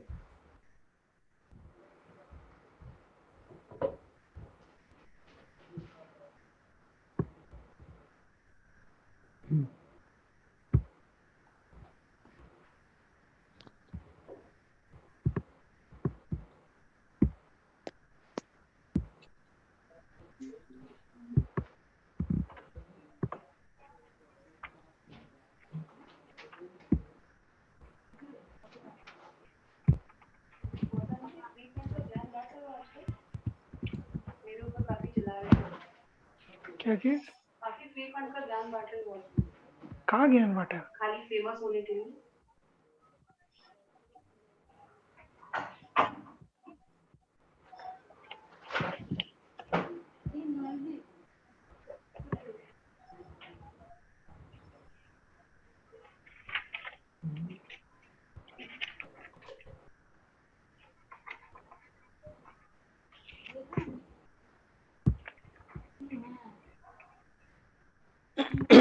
Hello Vikas ji. Yes. इसमें लिखा हुआ purchase cost shall include purchase price inclusive of taxes and duties, freight inward and other expenses directly related to purchase.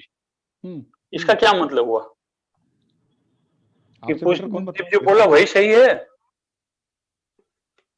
ये तो पढ़ रहा हूं. ये आप ICDS 2 पढ़ रहे हैं या क्या? ICDS 2 निकाल रहे हैं. Exclusion from the cost of inventory में ड्यूटीज कहीं पे नहीं लिखा हुआ है. 4 आइटम के एक्सक्लूड कर रहे हैं, उसमें इन्वेंट्री कहीं पे एक्सक्लूड नहीं कर रहे हैं इसको. लेकिन इसमें जो इंक्लूड कर रहे हैं उसमें भी देखना होगा cost of inventory shall include all purchase cost, service cost, conversion cost and all other cost which is incurred to bring this inventory to their present location and condition. Now the question is whether the indirect tax is actually cost when we are getting the SANVAT credit. It is not a cost actually. If it is not a cost, I'll share यहाँ पे अब. भैया इसमें ये भी तो लिखा है, purchase cost shall include purchase price inclusive of duties and taxes, freight inward and other expenses. तो फिर trade discount rebate will not be included. Point number 5 ना, पॉइंट नंबर 5 ना। कॉस्ट ऑफ परचेज है, cost of purchase shall consist of purchase price including duties and taxes, freight inward and other expenses attributable to the acquisition.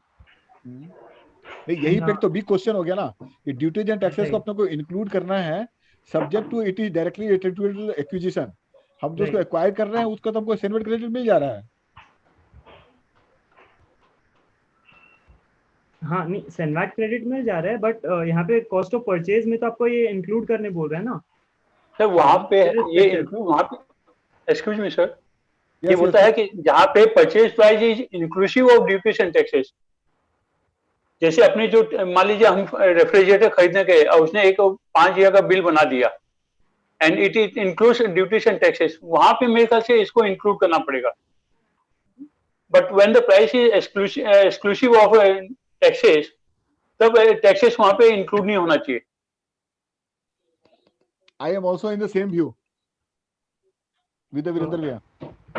मैं क्यों बोल रहा हूँ भैया, एक सेकंड मैं आपको बताता हूँ।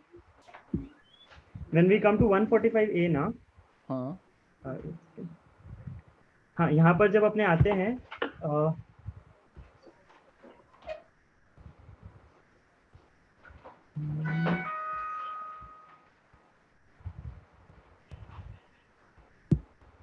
पॉइंट 2 ये देखिए एक्सप्लेनेशन 1 में जब अपने देखते भैया, हाँ for the purpose of this section any tax, duty, cess or fees by whatever name called under any law for the time being in force shall include all such payment notwithstanding any right arising as a consequence of such payment। मतलब अगर अपना right arise होता है ताकि कि हम लोग वो input को offset कर सकें, it is irrespective, but that becomes immaterial। हाँ भैया, but Pushdeep, section 145 capital is altogether different with the section 145 bracket 2. Both are the independent section. Yeah, I get it, but and you have to read out 145 in combining all the provisions in 145 capital A.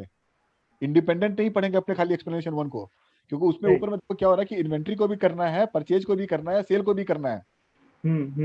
जब अपने सबको कर देंगे उसका effect zero आ जाएगा, effect zero आ जाएगा, consumption पे भी फिर आ जाएगा। यस ठीक है, ओके ऑलराइट, ओके ठीक है, मूविंग ऑन अपना। No, are you convinced? Yes, भैया, okay, I got your point कि 145 is speaking about everything, मतलब irrespective, सिर्फ इन्वेंट्री का नहीं बात कर रहा। तो अपने जब सब पे इंक्लूड कर देंगे तो फिर वहाँ पे अपना कंजम्पशन पे भी इंक्लूड हो जाएगा, तो which will offset, which will have net balance as zero, net effect as zero। Yes So to conclude भैया, what should we write over here? I mean, you know, what should an auditor write? मतलब क्या लिखना चाहिए उसको यहाँ पे? ये initiator बताएंगे। नहीं, in that case फिर अपने को यहाँ पे लिखना चाहिए कि there is no adjustment is required। Yeah. Right, ठीक है, cool. And I missed one point, just a second। हाँ, change in method of accounting followed, even though it is not relevant for this financial year, it could be relevant for the next one, जहाँ पे अपने 206C1H का TCS का जो accounting कर रहे हैं, it is basically a cash method। And generally for corporates, so they anyway have to follow mercantile method, but others who even follow mercantile method and but 206C1H का application यहाँ आ जाता है अब, so we have to follow cash method। So would that have any effect on this particular reporting 13B and C? C में I don't think कोई फर्क आना चाहिए, क्योंकि it is just a tax that you are collecting and you know eventually you will discharge। But हाँ 13B में probably you can say that बाकी सारा का सारा चीज जो है तुम्हारा mercantile नहीं, but यहाँ पे true। No, method of accounting change नहीं हुआ, that is the mechanism of collection है। हाँ, tax payment का mechanism है, that is not the changing of accounting itself।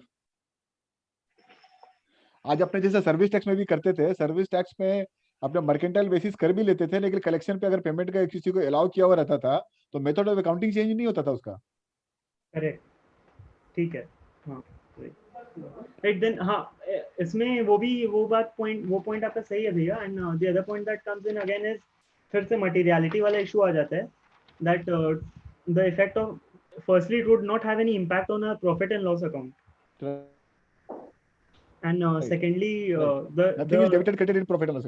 Yes, correct. And secondly, अपना क्या है कि this could be immaterial also क्योंकि 2061H का जो point it is basically 0.075% right now till 31st March and thereafter 0.01%.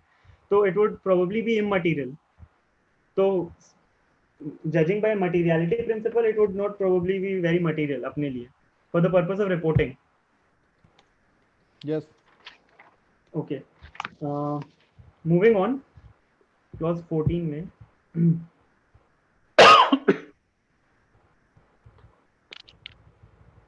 एक पॉइंट भी है यहाँ पे आ जाता है disclosure as per ICDS.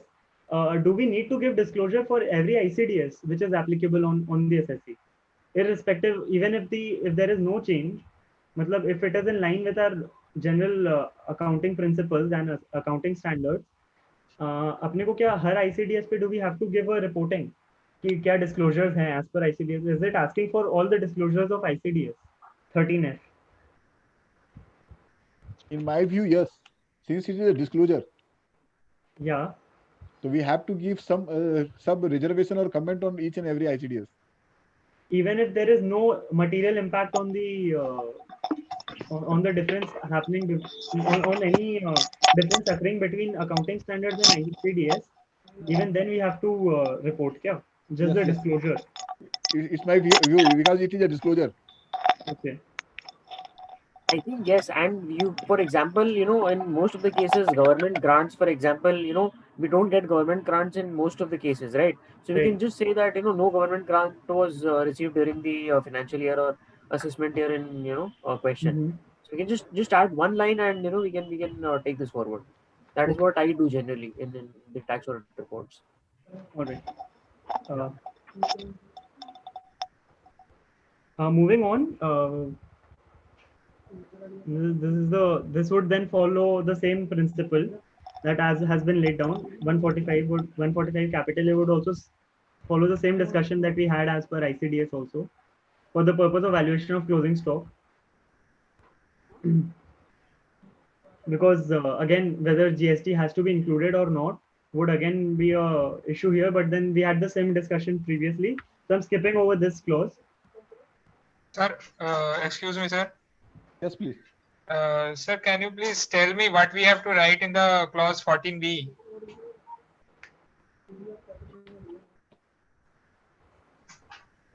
Hello? Yes, please. Yeah. Yeah, I have a query regarding the 14B. What we have to actually write in this?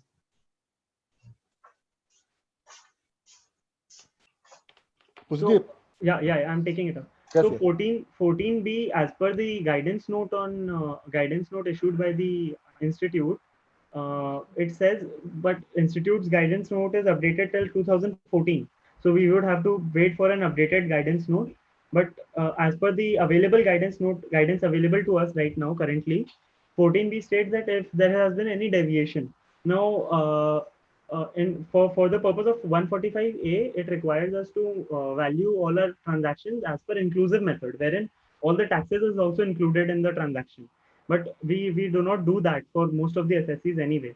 So in that case, we have to increase the profit for any closing stock or sale transactions by the amount of GST, and decrease the profit for opening stock and purchase transactions. And thereafter, we have to have a nil impact because in essence, we are having a nil impact. Whatever is balance is remaining in our balance sheet, and it is not impacting our profit and loss statement. So the remaining amount would be pertaining to the consumption of raw materials or consumption of consumption of goods, which would either be increase in or decrease in profit, which would probably be in decrease in profit, mostly be in decrease in profit. So the balancing figure will go in the consumption of raw materials. Right. You can refer the guidance note also, which has been mentioned very clearly, and a detailed discussion has taken place over there. I would like to add something over here. Yes, भैया.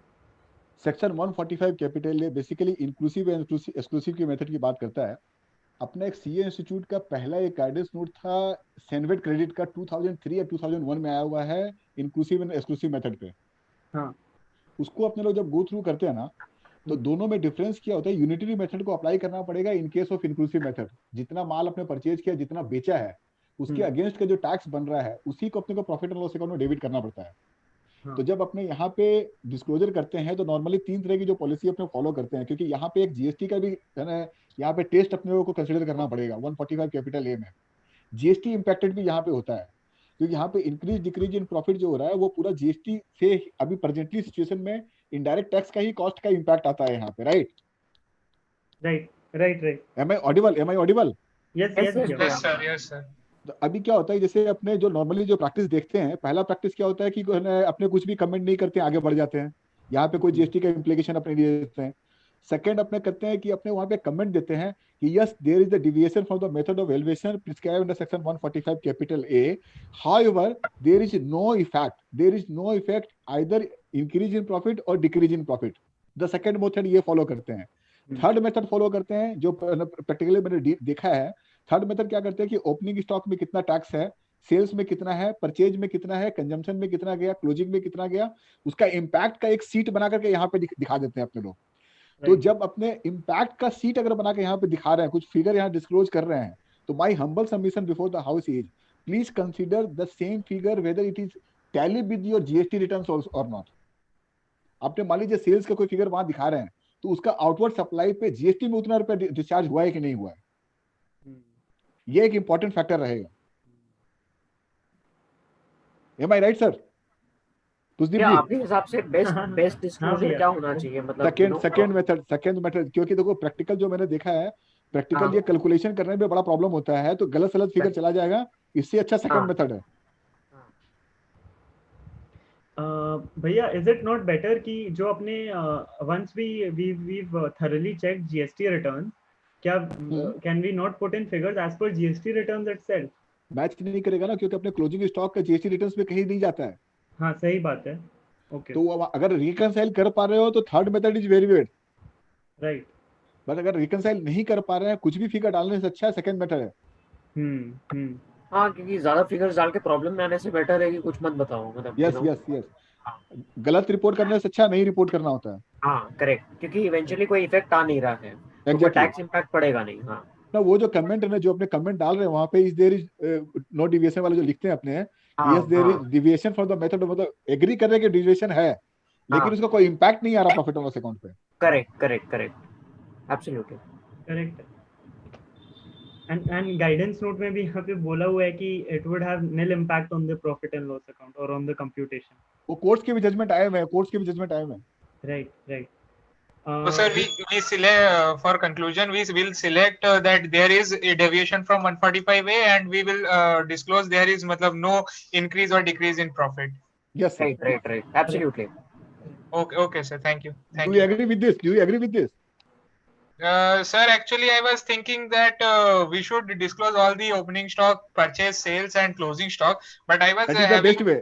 That is the best way. But what I am suggesting to you, sir, before disclosing that much of figures, please reconcile this figure with the GST returns also. Sir, everything will get reconciled but only thing that will not get reconciled is the FG closing stock. Correct. If there is a trading concern, it will get reconciled. But if it is a manufacturing concern, then we cannot reconcile the FG stock. So that's why I am saying. That's why I am saying you opt for second option. Yes, sir. But one thing what we can do is for the FG stock, we can use the sale GST rate. The GST rate applicable on the sales of the material, we can use that and take that as increase in profit. If you possible from your side, then it is the best method.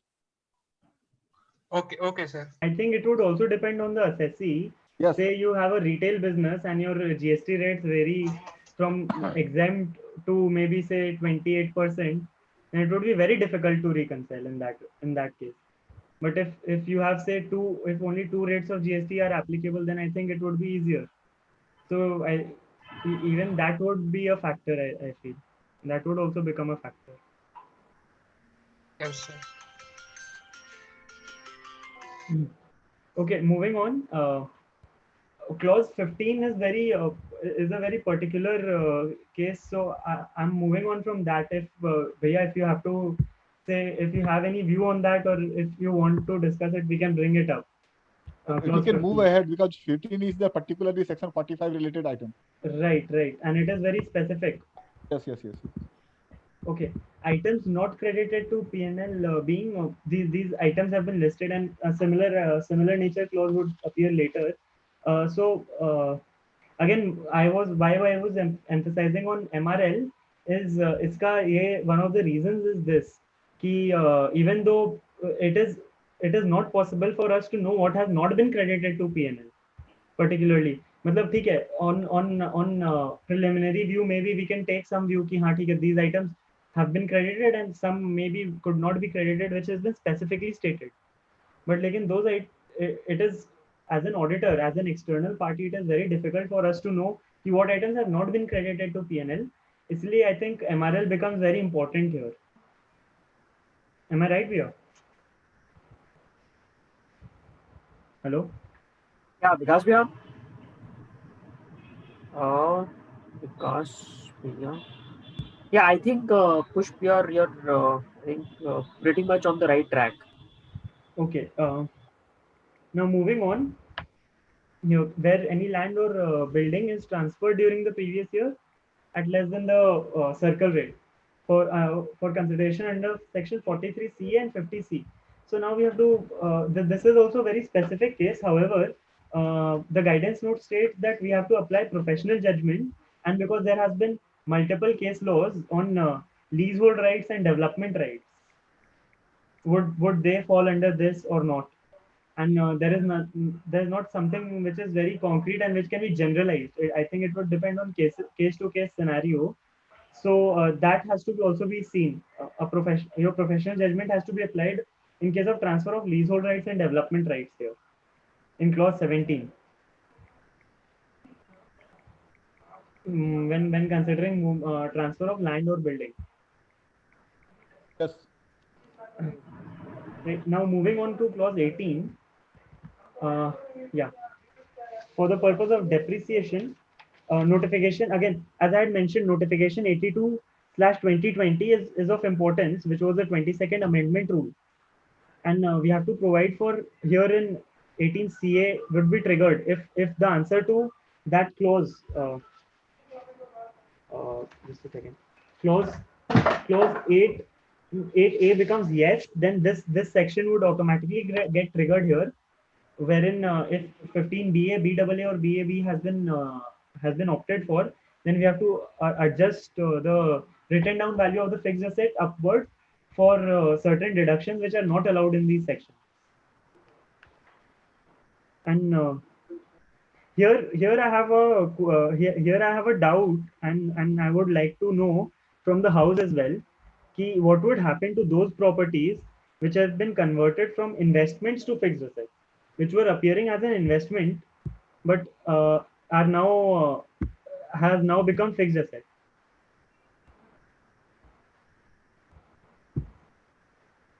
Any view on this? Yeah, Ashish Bhaiya, can you help us on this?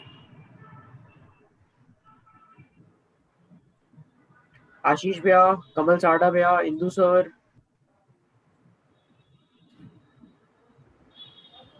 Sanjay Da, Shivank. Any views? Any views on the same? Vikas Bhaiya? Yes, please. Yeah. या क्या पुष्टि फिर से बोले एक बार?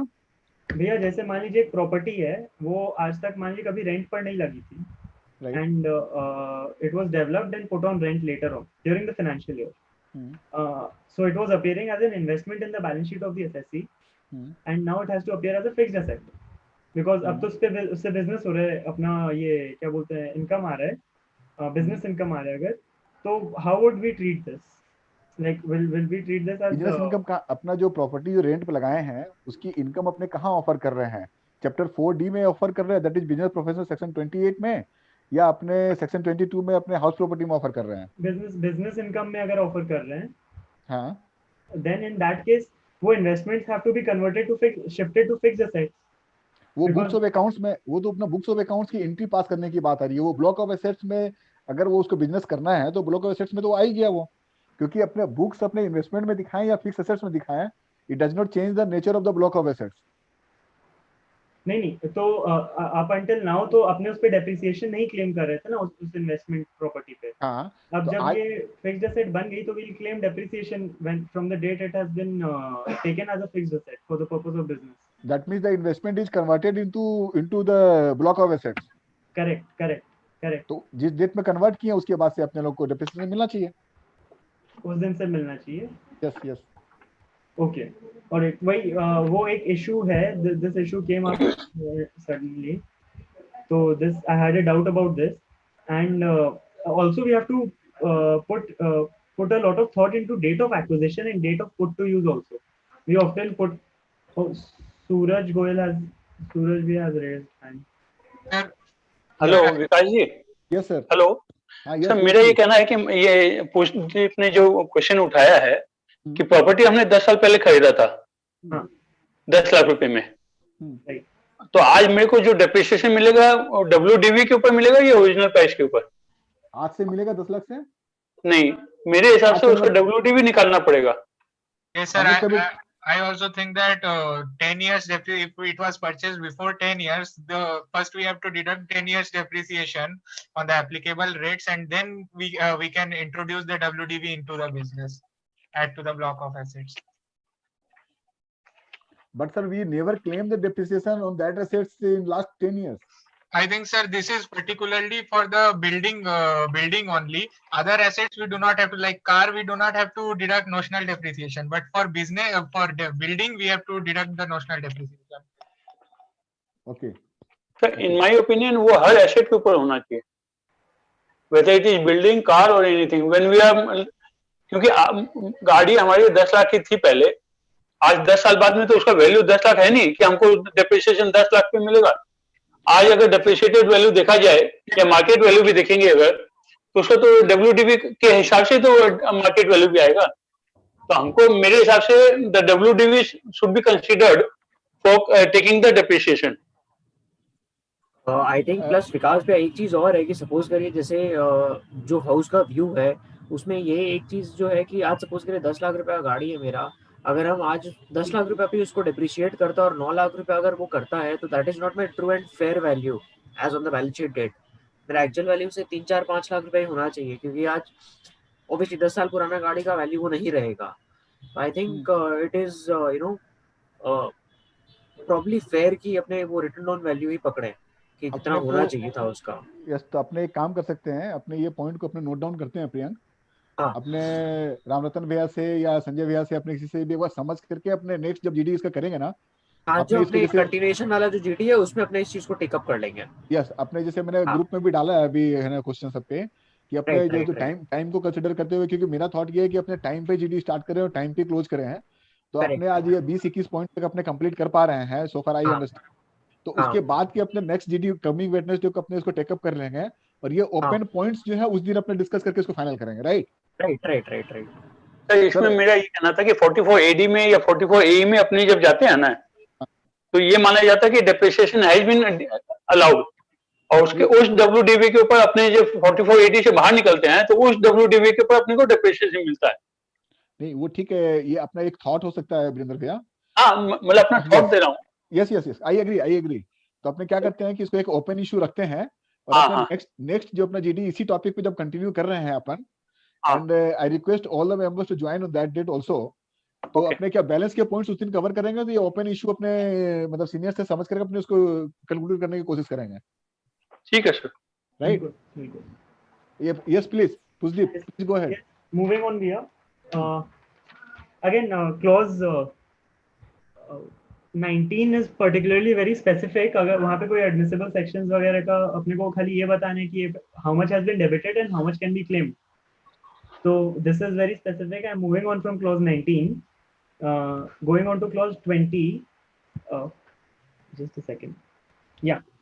अब यहाँ पर एक बहुत बड़ा इशू आ रहा है अपना एम्प्लॉई प्रोविडेंट फंड और ESI में जो पेमेंट होता है beyond the due date of the specific act.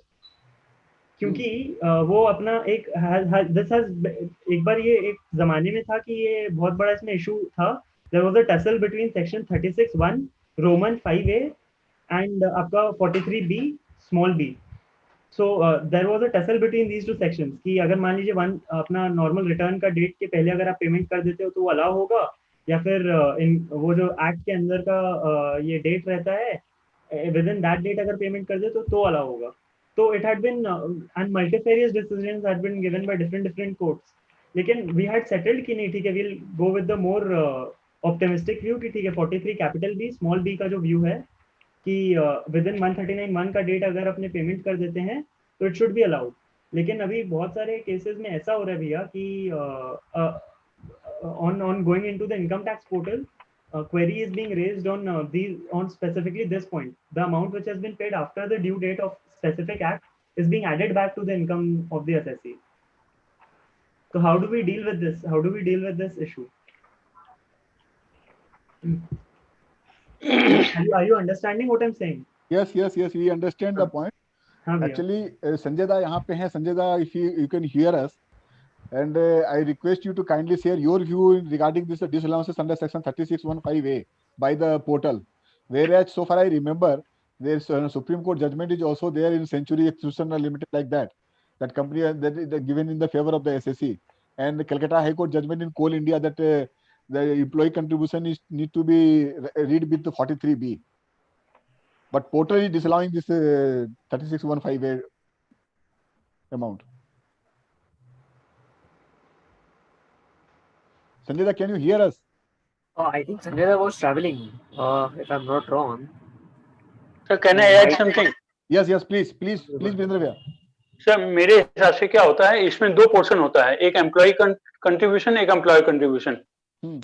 Employ contribution में अगर अपने रिटर्न के पहले पेमेंट कर देते हैं तो देयर इज नो इशू. लेकिन एम्प्लॉय कंट्रीब्यूशन में क्लियर सेक्शन 2 में अगर आप देखेंगे, 224(10) है भैया. 224(10) में उसमें लिखा है एम्प्लॉय कंट्रीब्यूशन अगर ड्यू डेट के हिसाब से नहीं पेमेंट होता है तो it will be deemed to be an income. भैया वहां पे ड्यू डेट की बात नहीं कर रहा है. 224(10) में बोलता है कि जो भी एम्प्लॉय का डिडक्शन कर रहे हैं that is your income. Income की डेफिनेशन में कवर हो रखा है. बाय डिफॉल्ट इनकम में कवर कर. हाँ. इनकम में कवर हो जाता है वो. करेक्ट है. हाँ, तो इसीलिए अगर अपने जैसे पीएफ का ड्यू डेट है 20 तारीख, 21 तारीख को अगर अपने पेमेंट करते हैं तो वहां पे अपने को उसका नहीं मिलेगा. लेकिन एम्प्लॉयर कंट्रीब्यूशन है तो अपने को मिल जाएगा. ये strict interpretation of the law है भैया. जहां तक मेरे ध्यान रहा है तो सुप्रीम कोर्ट का भी एक जजमेंट है, सम एलएम एक्सक्लूशन का जजमेंट आया होगा. एलएम सुप्रीम कोर्ट का है जजमेंट, उसमें अलाउ हो जाता है, अलाउ हो रहा है, फेवरेबल है, अलाउबल है. कलकत्ता हाई कोर्ट का भी, कोल इंडिया का भी जजमेंट आया था, उसमें भी फेवरेबल जजमेंट था. विजेश्वरी का भी हाई कोर्ट का डिसीजन है. हाँ आशीष यस प्लीज. हाँ विजेश्वरी का भी है. तो हम लोग क्या कर रहे हैं सर उस केस में, बिकॉज सीपीसी नहीं कर रहा है, we are qualifying our audit report and we are giving due date की, ड्यू डेट का जो पेमेंट है, और उसमें हम तो जो अभी कर रहे हैं इस साल से वो यही कर रहे हैं कि हम उसमें ड्यू डेट को क्वालिफाई करके उसमें ड्यू डेट डाल रहे, रिटर्न का ड्यू डेट जहां पे भी डिले हुआ है, और क्वालिफाई कर दे रहे अपने ऑडिट रिपोर्ट. तो भैया वो कंप्यूटेशन बनाते वक्त उतना आप अमाउंट ऐड ऑन कर दे रहे हो क्या? नहीं, वो क्या कर रहे हैं, कंप्यूटेशन में हम ऐड ऑन नहीं कर रहे हैं. वो क्या कर रहे हैं कि जब वो डिपार्टमेंट का भी जो सॉफ्टवेयर है, कोई भी सॉफ्टवेयर है, जब आप उसको ड्यू डेट को आप 21 तारीख दिखाएंगे और पेमेंट आप 22 तारीख दिखाएंगे तो ऑटोमेटिकली डिसअलाउ कर दे रहे हैं. तो हम क्या कर रहे हैं, ड्यू डेट है, ड्यू डेट को क्वालिफाई कर रहे हैं और वहां पे रिटर्न का ड्यू डेट डाल रहे हैं.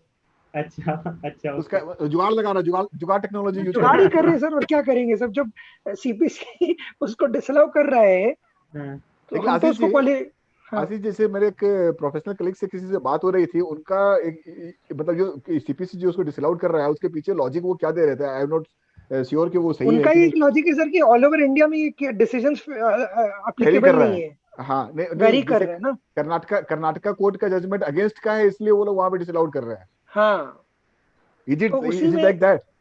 हाँ, it is a fact. What I've heard also from the high departmental officers कि ये ऑल इंडिया में जब तक सुप्रीम कोर्ट कोई प्रॉपर एकदम लॉ ऑफ द लैंड नहीं बनाएगा तब तक सीपीसी कुछ कर नहीं रहा है.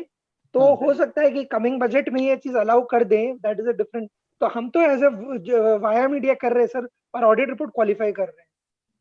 नहीं समझ गया, आप जो चार्ज लगा रहे हैं और अपना 3CA 3CB में अपना उसको ऑब्जर्वेशन में डाल दे रहे हैं। हाँ, कि हमारे जो स्टैट्यूट जो हमारा एसएससी को एप्लीकेबल है उसमें ही अलाउड है। Yes good idea, good idea.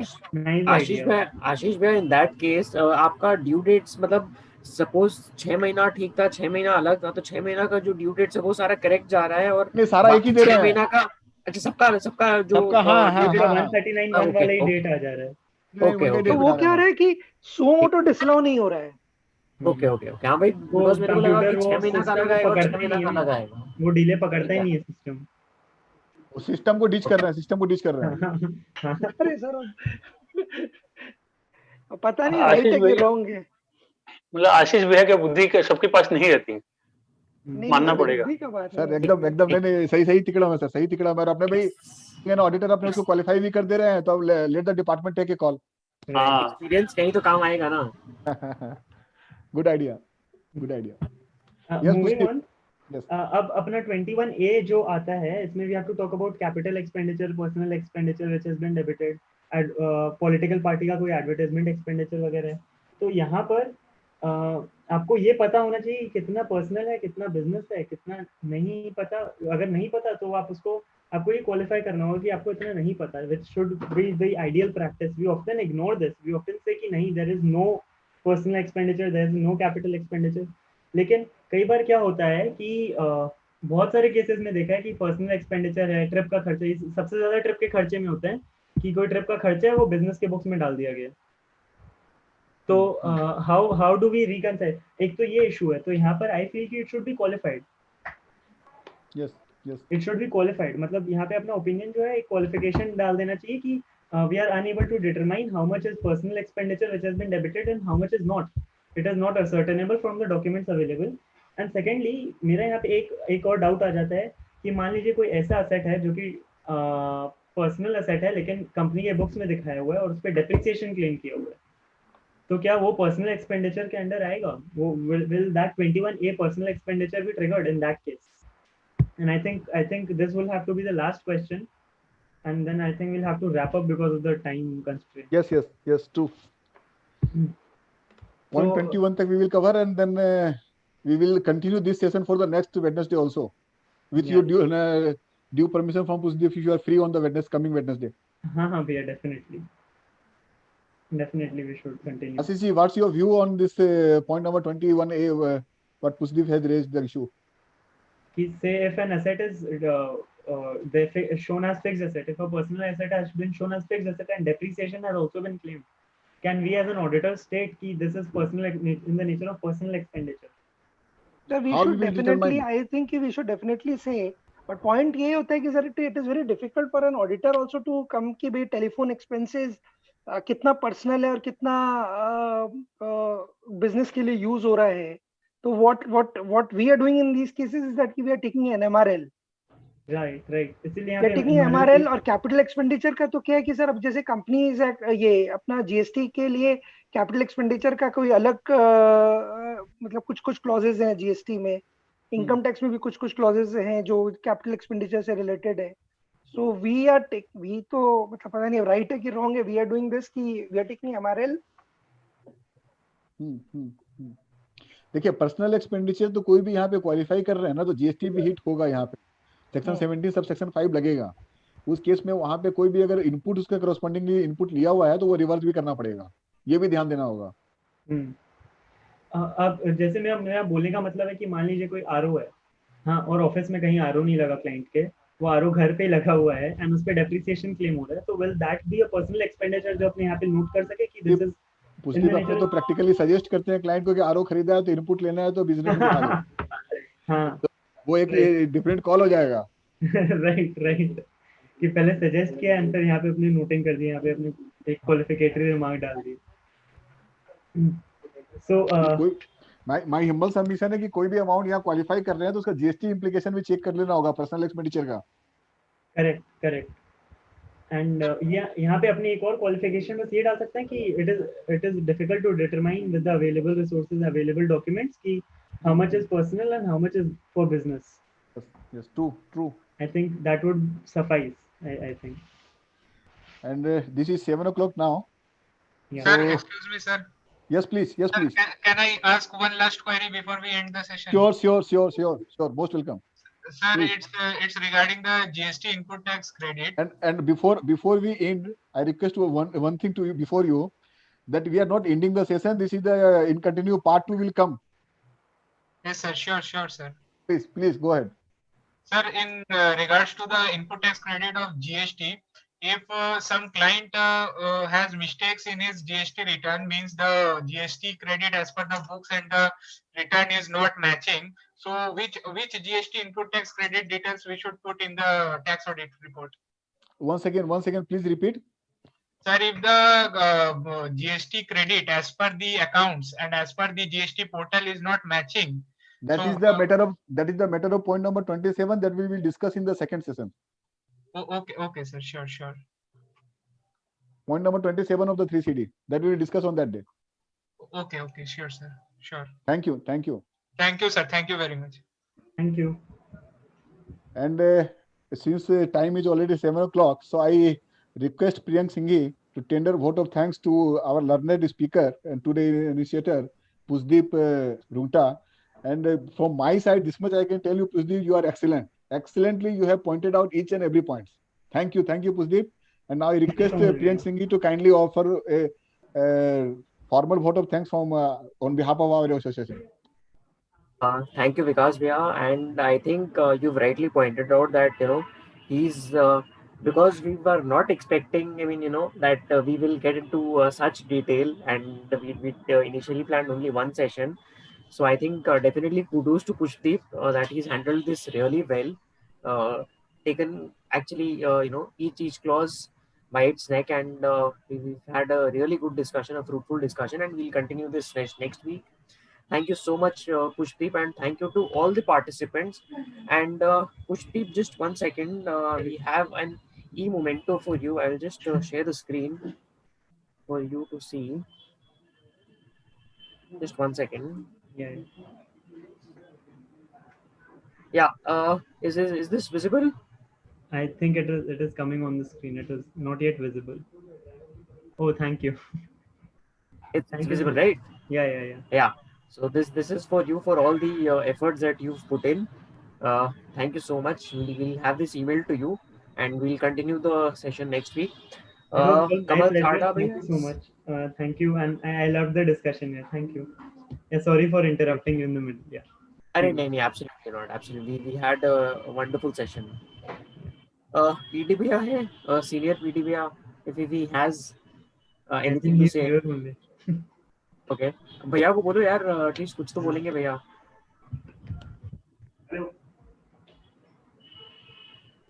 हाँ प्रियंक. भैया, any inputs आप बताइए कुछ, कैसा लगा आपको session? नहीं, it was really wonderful discussion and participated by all the participants. That was very good, definitely. And yes, it was a thorough discussion on each clause, and input more particularly is by Sanjay Da. That was a guiding force for Pushpa also and for the entire audience. Thank you, Sanjay Da. Thank you so much, भैया. Thank you. And Kamal Chada भैया भी लिखे हैं, good discussion. Thank you. Birendra Goyal ji has written hats off. Pushdeep. Jyoti ji has written very nice session. So great going, Pushdeep. We will look forward for the next session on the next week. Yeah. Great. Thank you so much, everyone. Thank you to all the participants for attending and being, a lovely audience and very participative. Thank you so much. Thank you so much. Thank you. Yep. ठीक है विकास भैया, I'll end the session.